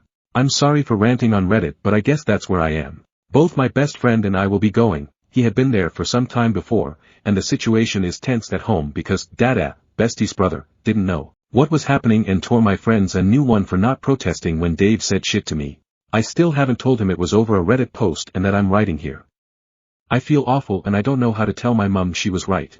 I wish I never went out with him. One of my ex's friends, from the dinner party, asked me if I really left my ex over a dessert, so I guess that's what he told people. It hurts, I know it shouldn't, but it hurts. I think it is partially my fault. I shouldn't have let myself be treated like this. There were signs and I ignored them. And now I think I'll never have another relationship because it feels like a horrible, anxious feeling. I'm again grateful for the barrage of supportive messages and chiding I've received from the internet after the cinnamon fiasco and my post causing a breakup. I am updating because I felt like I should just update about recent events, and honestly, after just more than 2 weeks I have started to feel good about myself, even though I feel like shit whenever I remember my ex. I really hope I can put this whole thing to rest and I don't have to update again, for my sanity. Firstly, my ex called a few times last week. I had blocked him earlier, literally like 2 days after breaking up, and whenever he called my friends, they wouldn't pick up either. I wanted to handle this matter gracefully, and unlike what some people commented, no, I did not want my issues all over the internet and did not understand what was happening. I just wanted some advice on how to deal with my emotions and didn't want my friends to be mad at my then boyfriend. Thankfully, the trash took itself out. I still don't know if Ellie was racially motivated or if she just hated me. I don't even care now. I don't want a man who makes his friends scold me and humiliate me. I know I deserve to be at least somebody's first choice. Ex came by at my best friend's flat. I don't live there, and from what I heard from my bestie's boyfriend, he said he was very sorry and he now felt like I didn't deserve to be treated like that. He had thought, when he broke up with me, that I was overreacting and it was just a small thing I made a big deal out of. But then a few of his friends explained to Ellie that it definitely was a horrible thing to do, and told my ex he was a shit boyfriend. Who knew he had nice friends too? Ex didn't say anything more after that. Just he was sorry and he said he doesn't want more hurt between us. I have decided to not contact him. I'm just done. A lecture from my mother on dating idiot men and crying every night for over a week has made me lethargic, and on top, I am fending off Dada, Bestie's elder brothers, insisting that I move in with them for some time because I'm not eating well. My dad said it's okay if I do. My family trusts my bestie and his family a lot. Needless to say, my work and studies are suffering. I haven't heard from Ellie or Dave and I don't intend to. The person who asked me if I left my ex over a desert, I told her what happened and she was appalled. I don't know what she told my ex, for him to apologize. Honestly, I'm so done with that group's shit. I went to one therapy session and I didn't feel good. I know I have to keep going for it to actually help me, but I can't help feeling so down. I have never been so emotionally low in my life and I am officially not dating for the foreseeable future. I am planning a trip with friends after my final semester of my master's and I really hope I don't bring the mood down. For my friends who have been so supportive and have always made me feel I have family, even though I'm away from home. I don't know what I would have done without having my best friend and his boyfriend, who keep telling me to drink the pain away, and Dada keeps on talking about the negative effects of becoming an alcoholic. Overall, I'm closing this chapter, and I don't think I'll need to update again. I'm not ever talking again to Dave and Ellie or my ex, so I don't expect any more drama. I just want to settle down to work and graduate properly. Stories number 49. My elderly neighbor insists she is pregnant. I spit out my coffee, thinking that it must have been a joke. But she stared at me with not even a hint of amusement on her face. Deb and her husband had mostly kept to themselves. But when her husband died 2 months ago, Deb started visiting often. Chuck and I were very physical, right up until he died. She winked. God sent me his child so he can continue to be with me. Haven't you gone through menopause? I know it is hard for you to understand, but this is the work of God. Chuck and I always wanted a child, but we could never get pregnant. It's a true miracle. I told myself that this was her way of coping, so I decided to play along. Then Deb started using her pregnancy to gain favors. She needed help with chores and errands because the pregnancy was draining her. I figured I was helping to ease some of her grief, but after a while, I knew she was taking advantage of me. One morning she came over at 5 a.m. Baby has me up early these days. I'm starving. Could you help me with breakfast? Enough, Deb. You're not pregnant. How dare you? You're wrong. 2 months passed before I ran into her again. My mouth dropped at the sight of her. Her previously loose-fitting cardigan could barely stretch around her stomach. When she saw me looking at her belly, she smirked. Told you I was pregnant. Chuck Jr. is growing at a healthy rate, no thanks to you. She must have stuffed her sweater with something. Can I feel? Keep your hands off of me. I laughed and walked away. Clearly, she didn't want me to feel whatever she had stuck under her clothes. 3 months later, she knocked on my door. I wanted to roll my eyes at the sight of her. Her pregnant belly had doubled in size. The doctor insists I bring someone to my appointment. You're the only person I know around here. My instinct was to decline, but then I realized this would finally force her to drop the act. When we arrived at the doctor's office, the nurse asked me to exit the room and led me down the hall where the doctor was waiting. Sarah, I wanted to speak with you alone. Deborah has been under my care, and I've asked her to bring in a family member several times. She believes that she is pregnant, and we need help handling this. What she needs is some psychiatric help, and for someone to tell her to stop stuffing her shirt to fake being pregnant. The thing is, Sarah, she is not faking that part. It does appear her husband's death may have sparked some type of psychosis, but her abdomen truly is the size of a third-term pregnancy. He paused. It's fluid buildup. From stage 4 ovarian cancer. She has less than 6 months to live. Stories number 50. Ex-boyfriend and I were van living across country. He kicked me and all my stuff out last week. I am now 2 states away and have his dad's watch. He's demanding I deliver it to him. So yeah, like title says, we were both remote workers and decided that we could van life and see things while still working. We lasted about a month and last week he flipped out over the way I sipped my coffee and told me I had to leave. I thought he meant like we would pack up and figure out how to get me home. No, he meant I needed to get out with all my shit in the middle of a state park in New Mexico and figure it out. I was scared and pissed, so I hurriedly packed everything and got out. A very nice older couple had heard the screaming and saw me with a pile of my stuff and asked if I needed help. I said yes, and they said they would drive me to Albuquerque in their RV and we could figure out what would happen next. Well, it turns out they are the sweetest people ever, and we eventually came to the conclusion it would be easier for me to travel with them home to Kansas, and now they've allowed me to stay paying them insanely fair rent, food, etc. I just have to edit the wife's book and help the husband with his guitar playing. Well, it turns out in the hurry of packing I grabbed my ex's watch that was his dad's. I got in touch with him and told him I was sorry. It was truly an accident and I had no intention of keeping it. How would he like me to get it to him? He said I needed to meet him in Utah. I said that was ridiculous, I could send it to him. He said that it was too valuable to trust to mail or FedEx and needed to be hand-relieved. I said I was in Kansas and not coming to Utah, but I would return the watch to his brother when I go home in March. He said no, the only solution was for me to drive it to him. I said I didn't even have a car. He said, you're probably fucking half of Lawrence, use one of theirs. At that point I blocked him. The watch is pretty valuable and has a lot of sentimental value and I will return it. It was my oversight that I have it in the first place. What are my obligations to follow his instructions to get the watch back to him? Edit. Wow, this blew up. For the people asking, it is a lower-end Rolex watch. It still has all the original box and even receipt when his dad bought it, but it was well worn, so he's never been sure how much it's worth. I guess a few hundred, maybe $1,000, so I'm not sure. I'm not going to keep it or destroy it since it's not mine in any way. Update February 6, 2022, 1 week later. So I posted exactly a week ago. Link below, but short story was I was van living with ex-boyfriend. He kicked me out after temper tantrum and I caught a ride with some awesome people. I discovered I has ex's dad's watch that had lots of sentimental value. I told him, asked where I should send it, he demanded I drive from Kansas to Utah and return it even though I don't have a car. Well, so lots of mixed advice, but most people said best option was to contact his brother.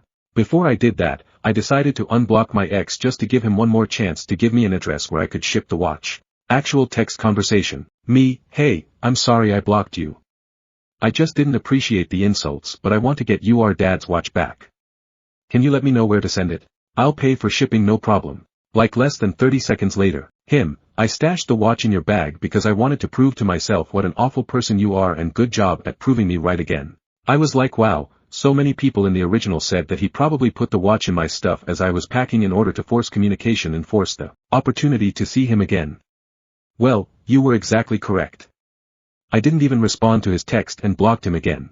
I have no intention of keeping the watch, so I decided now it was time to contact his brother, who, along with his wife, has always been very nice to me. He was super appreciative and we spent a couple days going back and forth figuring out the shipping, but the watch arrived to him on Friday and all is good. He even venomed me $1,000 for being so honest, contacting him, etc.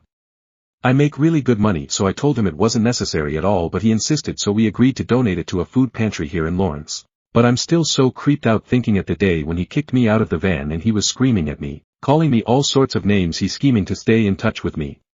He was slamming all my stuff into bags, but that was cover for him hiding the watch. The fact that it was so deliberate yet he thought of it so quickly is so scary to me. We got along so well before we left and he always seemed like such a great guy. I don't know if the confined space of the van is too much for any couple or if it brought out a side of him I didn't know was there.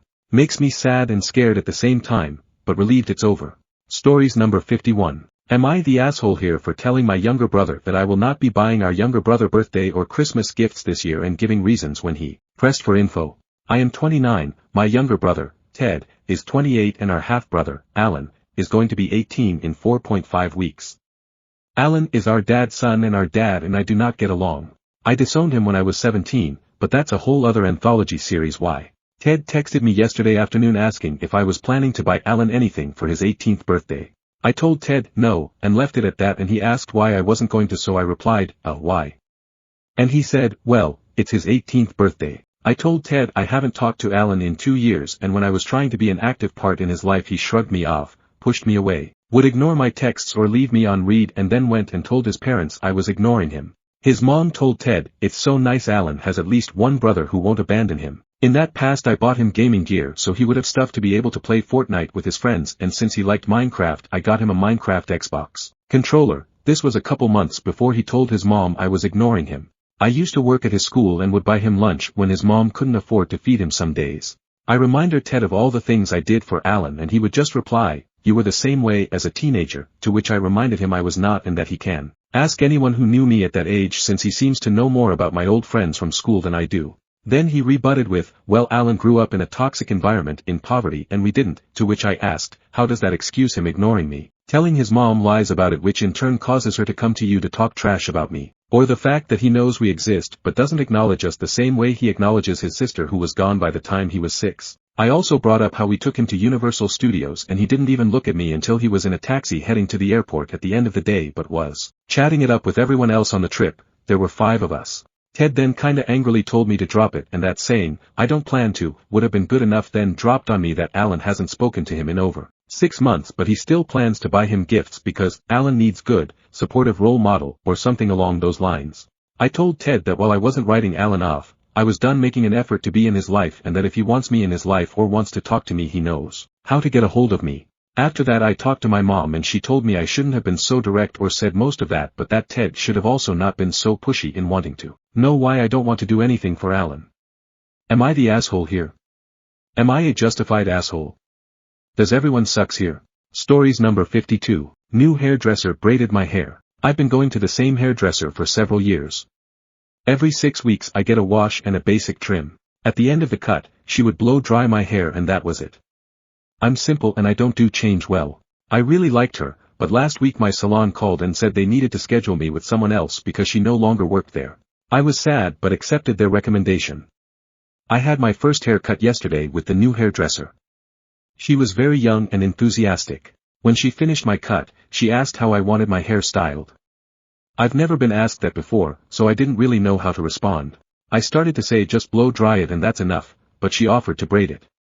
I was surprised because I never even thought to ask for that. I agreed and I'm so happy I did. I love having my hair braided, but I never have anyone to do it for me and I haven't been able to get the hang of it myself. It looks so cute right now and it makes me smile just thinking about it. Stories number 53. Am I the asshole? 8 with a Chinese girl on a trip to China while married. I'm 28 and married. I recently went on a week-long trip to China. I start my new job next week, so I figured it was the best time to go. I really enjoy traveling, but my wife wasn't able to come with me because she got really ill, so I ended up going by myself even though she didn't want me to. I convinced her to let me go alone. While I was in China, I filmed a lot, took pictures, and even recorded videos of myself eating. There's one clip where I'm eating at a table when a Chinese girl, who looked to be about 18 to 20, came and sat next to me. I think she assumed I was around 22. I can speak Chinese at a decent level, so we had a good conversation. We got along well, shared experiences, and spent about an hour talking. I had a great time, and afterward, I added her on Instagram.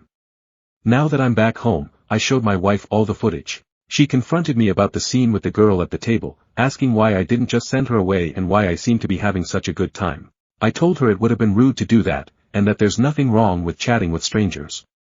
I also told her to stop being insecure. I was honestly shocked that she watched hours of footage just to find that one clip, but whatever.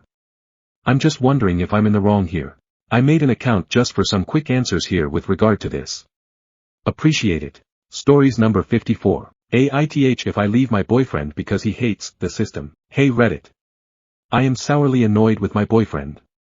I, female 32, have been with my boyfriend, 33, for a little over 3 years. Our relationship is great, at this point in time. We've had ups and downs like every relationship, but we're happy and doing well. Let's get to why I'm sourly annoyed with him. It's been 3 years with no proposal or marriage in sight. We've talked about it and he's adamant that he would love to marry me. However, he hates the system, repercussions of divorce, which causes him to hesitate on marriage. I've outright asked him if he wants to marry me and the answer is always yes. It's also followed up with I don't want to be fucked if we divorced. To an extent, I understand. Fathers and husbands are treated unfairly when it comes to divorce, alimony, child support, etc. Although child support would not be a factor, he's worried about alimony. He's gone through some trials with his kid's mother and child support, so that has heightened his fears. Though he's no longer on child support, he is still hesitant. My issue is that I made it clear that I was dating to marry. We have a great relationship and I do love him, but I also don't want to settle. Aith if I leave the relationship because he is unsure. Edited to add. Neither of us have ever been married. He keeps getting fucked by the system and CS. The courts were involved, and when the dust settled, the state is now after him for all of the CS money they paid the mom. Which is apparently common. Stories number 55. Coworker put another colleague on the hear me out cake and now everything sucks. Hey all. First time poster to this subreddit, but I need to share this insane story and couldn't think of anywhere else to share it. Anyways, I, 23M, have been working a corporate office job for almost a year now as a part of their software development team. The work itself has been fine, but anyone who has worked a developer role in a corporate setting can imagine that office life is pretty bland and unremarkable, with the people that are typically drawn to this line of work.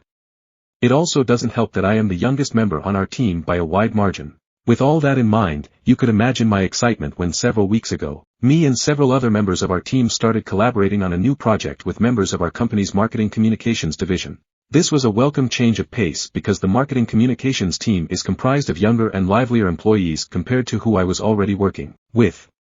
While I was still the youngest employee on this project, at least I was now working with people 1 to 3 years older than me instead of 10 to 30 years. Immediately, I started having more fun at work once this project had started thanks to my new coworkers. Within a week, members of the marketing team had adopted me into their clique and got me involved in their group's activities such as board games during lunch, after-hours drinks and karaoke, and whatever random trips or parties someone planned for the weekend. For the first time since getting this job, I was looking forward to showing up for work thanks to these people. However, I wasn't the only person they extended this invitation to. Tagging along for most of these activities would be another member of the development team, my older coworker Mitch, 35M. I'll cut to the chase here. Mitch is a really awkward guy. I used to think I was fairly awkward, but working alongside Mitch has made me realize that the awkward guy rabbit hole goes much deeper than I originally thought. Unless we were talking about our assignments, Mitch could never quite read the room, which made talking to him casually difficult. Still, I never got the impression that he was a bad person, and it seemed that our new coworkers saw that as well. When he would tag along for group activities, it's not like everything got automatically worse. Most of the time his presence just led to a few uncomfortable moments here and there. This brings us to what transpired last week. Our hybrid team hit the halfway mark for the project we were working on way faster than originally anticipated. To celebrate, one of our managers suggested we celebrate with a little cake and hold a small office party. My co-workers on the marketing team jumped on this and wanted to record a Hear Me Out cake TikTok video where everyone takes turns sticking fictional characters on top of a cake while saying, "Hear me out." The girls on the marketing team were always recording TikToks in the office, so no one really objected to this proposal or thought it was out of the ordinary. The next day, we all got our work done early and the party started.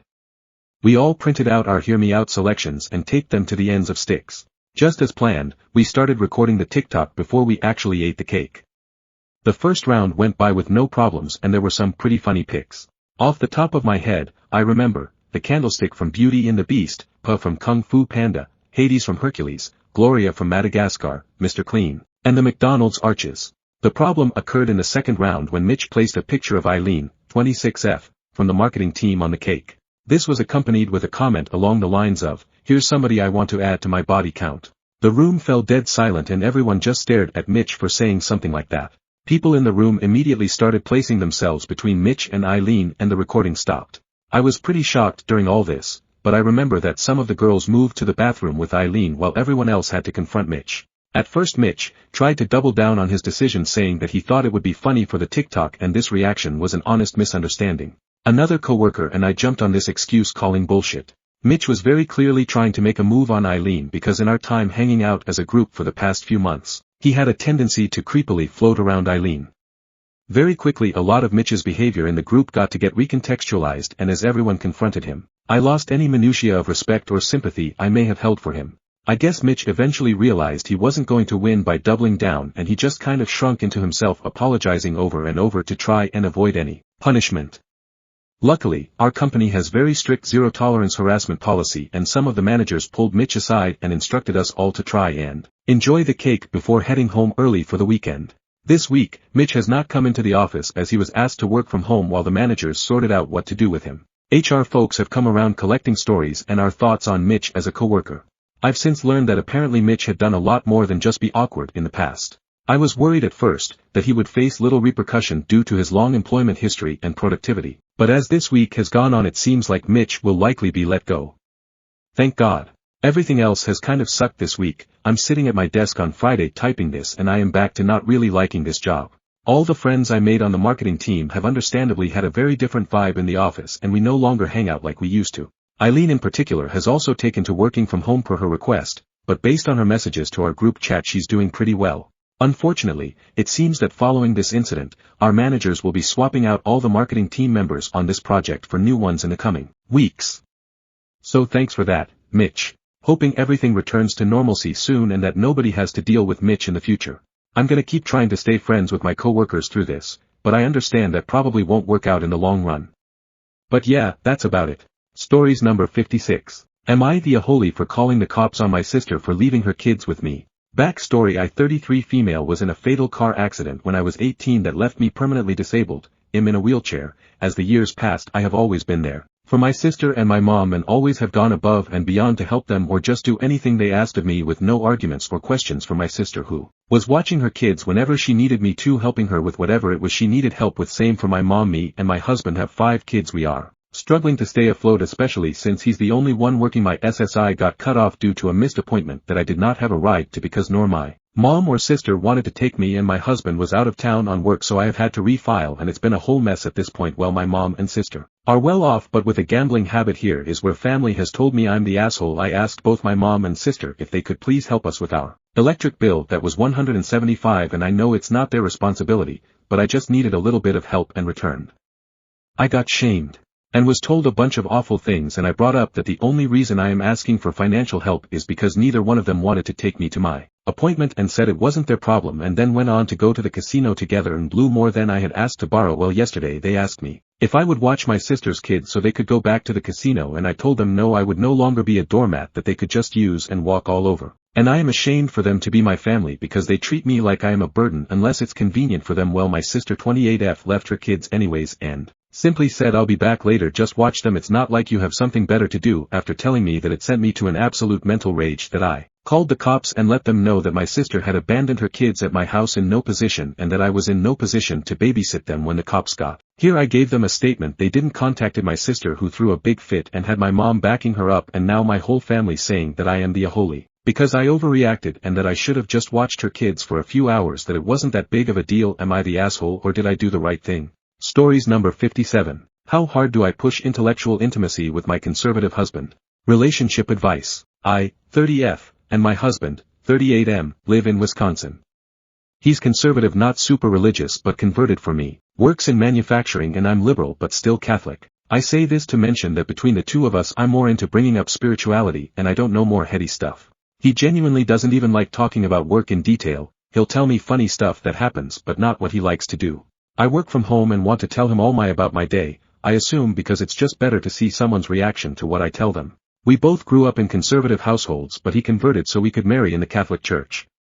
I'll admit I'm the youngest of 4 and a people pleaser. None of my siblings even applied to the school my parents met at, I got a full ride.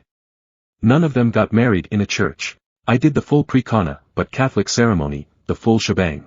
In May of this year we found out we were pregnant, a dream come true. 3 weeks later I knew something was wrong and forced them to give me blood work at 6 weeks, they don't schedule an ultrasound/first pregnancy appointment in my area until 10 weeks, and found out the fetus wasn't viable.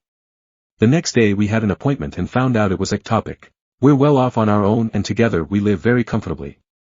We own our house and all 3 cars so it wouldn't be a concern if I needed to travel. But we are legitimately fighting 1 year into our marriage because he went conservative this election despite our recent experience. Men just can't understand how fucking scary it is and I legitimately am so scared that we could continue to struggle. Women are 2x more likely to experience additional ectopic pregnancies after the first 1.5% of all pregnancies in us per the pamphlet they gave me. I'm incredibly lucky that I was able to catch mine before my tube burst and after a low dose of chemo delivered in 2 to 20-inch needles just above my hip bones bent over a table. A few weeks later everything had resolved and passed.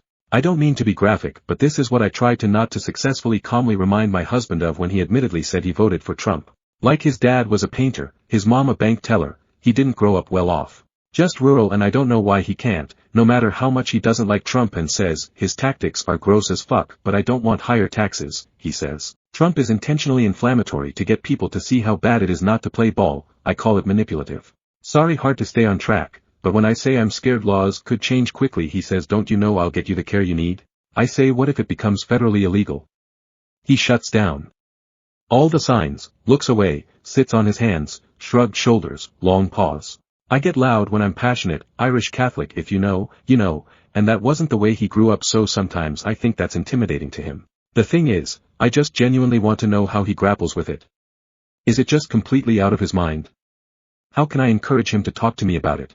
I love my husband and we genuinely have all the same interests. He is kind, has handled all the annoying paperwork and insurance phone calls that come with a medically induced miscarriage. He cooks dinner and is supportive of my demanding career. He brings flowers, buys my favorite food, makes me laugh, is the first person I want to hug. But how do I get him to understand how I'm feeling right now / is my fear valid? I'm coming here because I trust this community to be fairly diverse and kindly present various POVs. If somehow y'all see this I really love what you do and appreciate how real you guys are. Godspeed and godless. P.S. Sorry for any bad grammar, wrote it out on my phone and the app SCKS for editing. Stories number 58. My boss was planning to find my replacement and then fire me. I didn't believe I would be in this position ever in my life. I have always been the hardworking employee that stays late and helps others to complete their tasks. Even employers who have hounded me in the past still have known my worth by keeping me around. I just found out a few days ago that my boss has put in a request for my position with our recruiter staff. I came across the email by accident when I was doing a work call in her office and accidentally saw it on her monitor. She was absolutely flaming my character to corporate and making claims that I was a difficult employee that's refused to get it together. She has put me on 2 unnecessary PIPs in the last couple of months, but did not disclose I was on a final warning, which is what was communicated in the corporate thread. As of yesterday, I have made up my mind that I do not want to return to the office. I have some savings to get me through the slump and family members that will help me out. I'm already applying for new positions, but I don't want to continue to work for an employer who smiles in my face while she plans to replace me during the holidays. In our last conversation we had, she said that she loved me as a person and that I always perform at 100%, giving no indication that I am failing in my work role.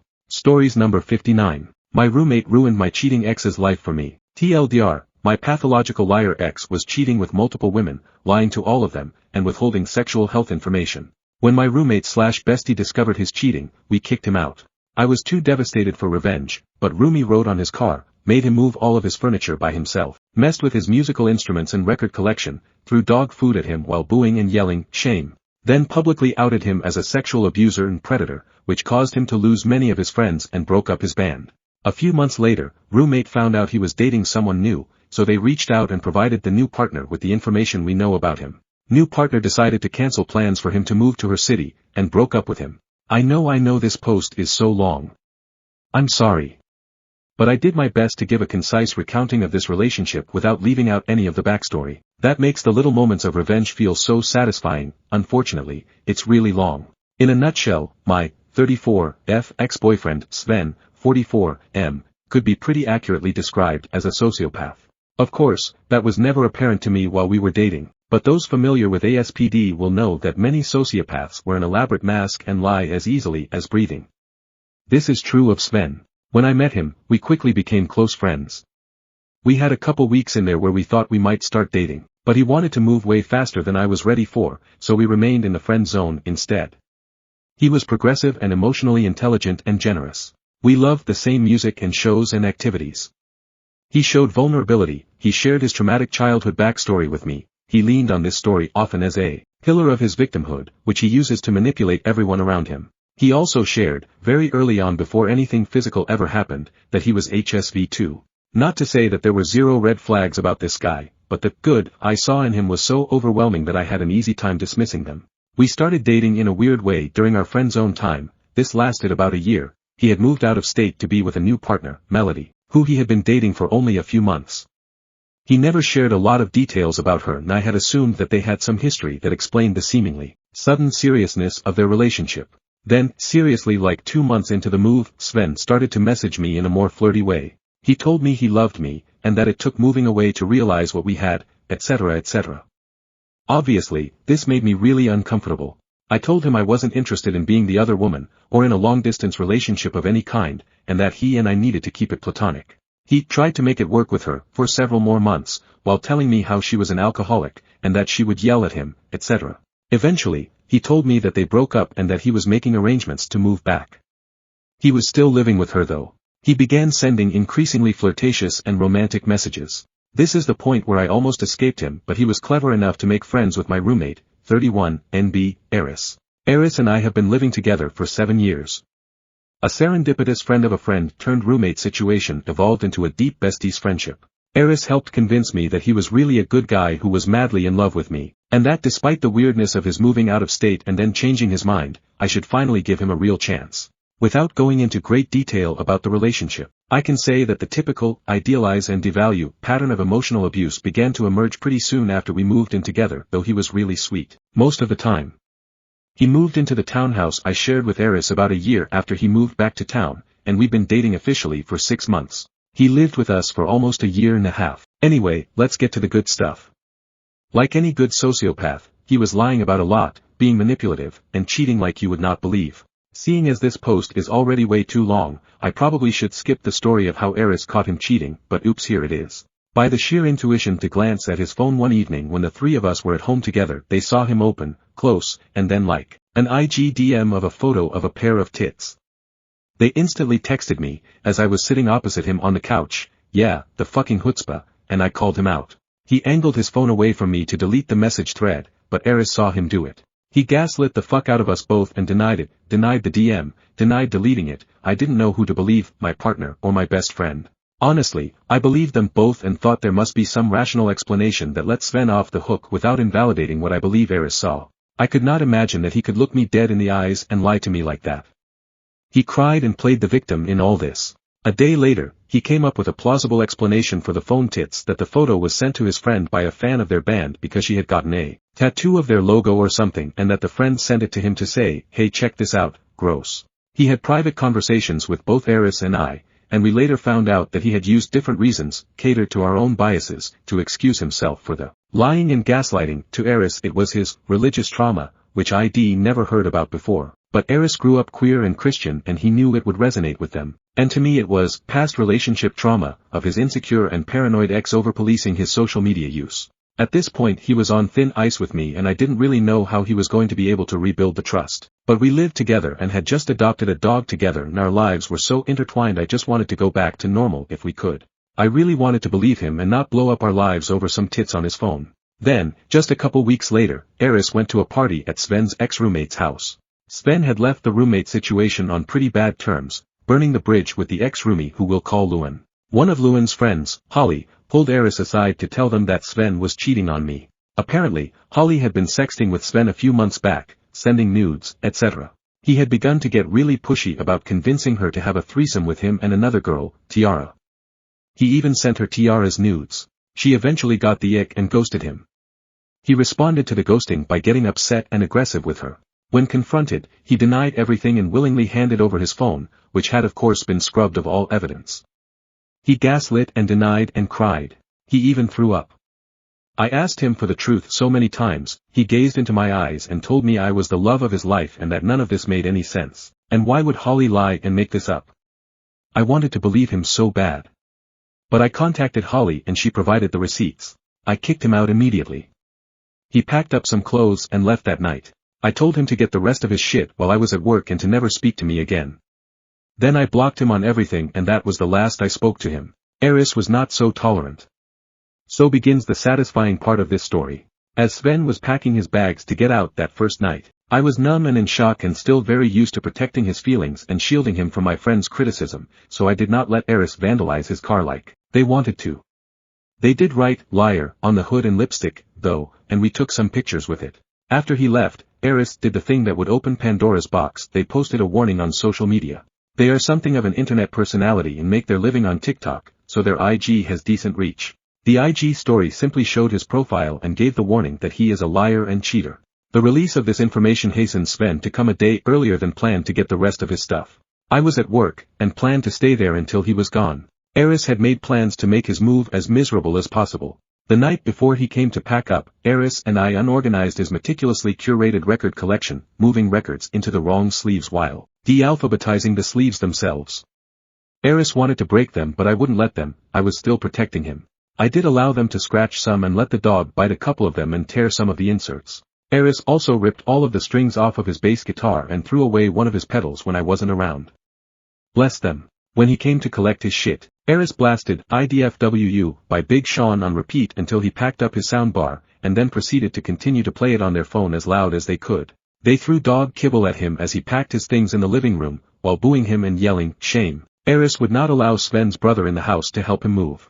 Eris is 6 feet tall and can be intimidating. Sven argued and tried to bring his brother inside, but Eris physically blocked the door, yelling, "Don't fucking come into my house, you do not have permission to be here." He is not getting help. He is gonna do this himself and he is going to suffer. This is my favorite part of the story, not gonna lie. Eris mocked and laughed at Sven and took video of him moving his stupid precious mid-century modern dresser down the stairs on his own as his brother stood outside, helpless. Towards the end of his eviction, I messaged Eris that I'd found Tiara's, the threesome partner / long-term affair, IG account. Eris yells to him, "We found Tiara." And after that he had a fire lit under his ass so hot, and he finished up so quickly, that he forgot to take a bunch of his shit, including his 55-foot Roku TV, an IKEA bar cart, a humidifier, a collection of really nice art supplies, and a cool hanging lamp that we love.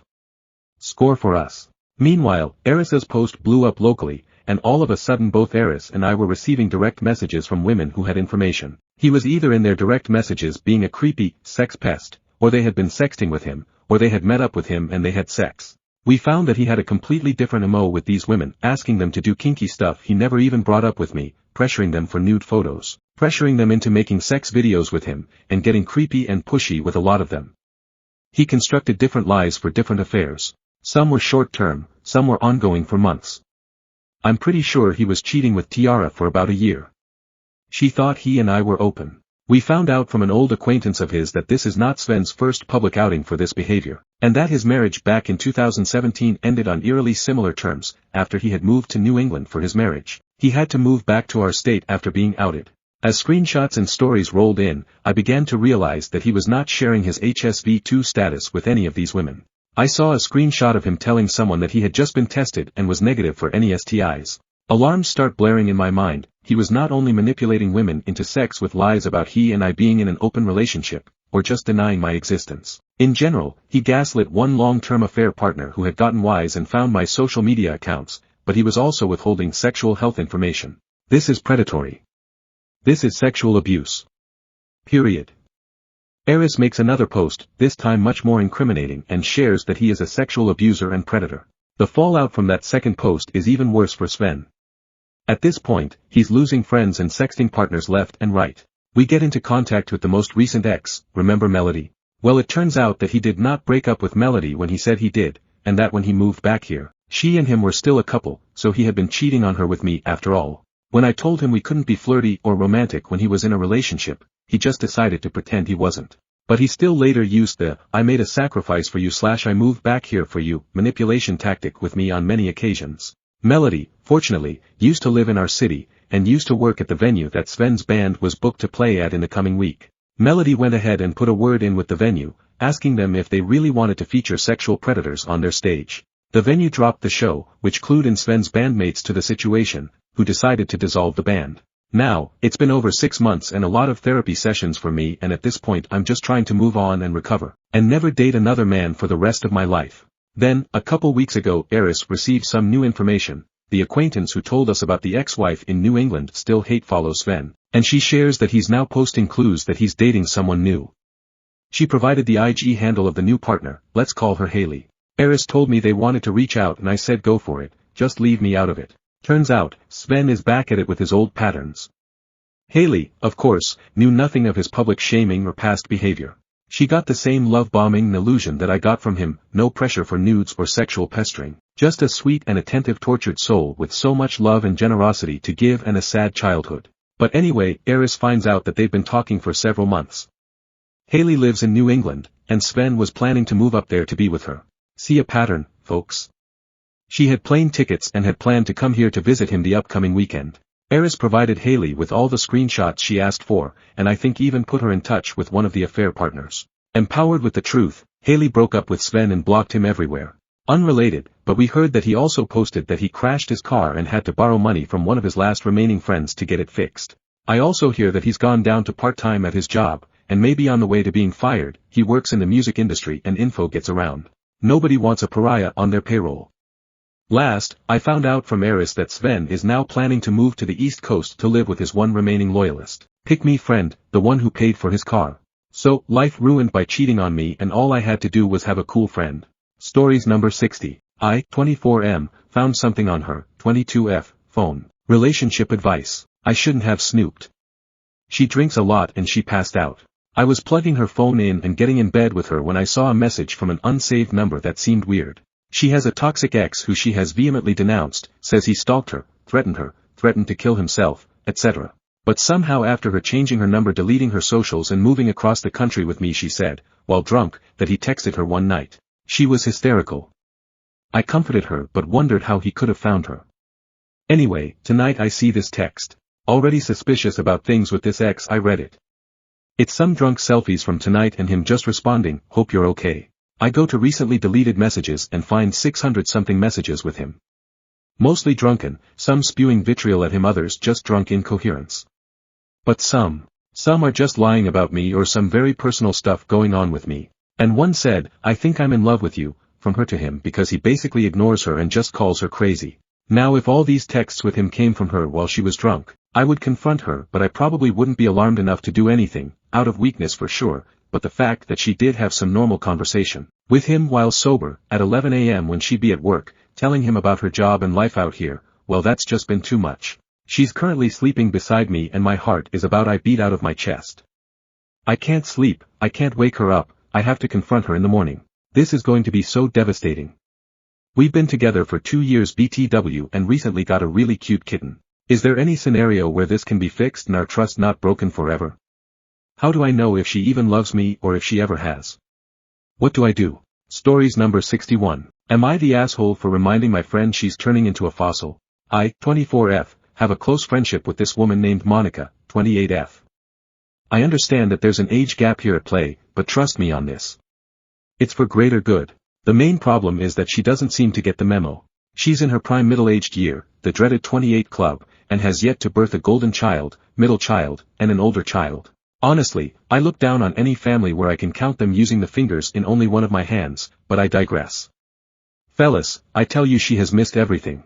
No toxic relationship at 18 to 20, she never tried to accuse his boyfriend of rape, which is a pastime in my country TM. No marriage, of course I had mine at 20 with my beautiful husband named Luke, who has a close female friend which sometimes remarks on his cute face, Amy. But that's beside the point, and worst of all, she gets along with the Methuselahs at the office, plus 30, which of course are trying to turn her into a fatty entitled old woman before they inevitably die. I told her all about this the other day. I sent her an email instead of a message in case she didn't understand. Of course, it was in the form of a PowerPoint, how to improve the middle-aged experience. But I haven't heard back from her. However, I knew things were wrong when I was making myself a bean casserole for Thanksgiving and saw my phone suddenly explode. My friends had told me I had gone too far, but the only guy told me I am right. No, I am not a pick-me before you ask. So, am I right for telling her the clock is ticking?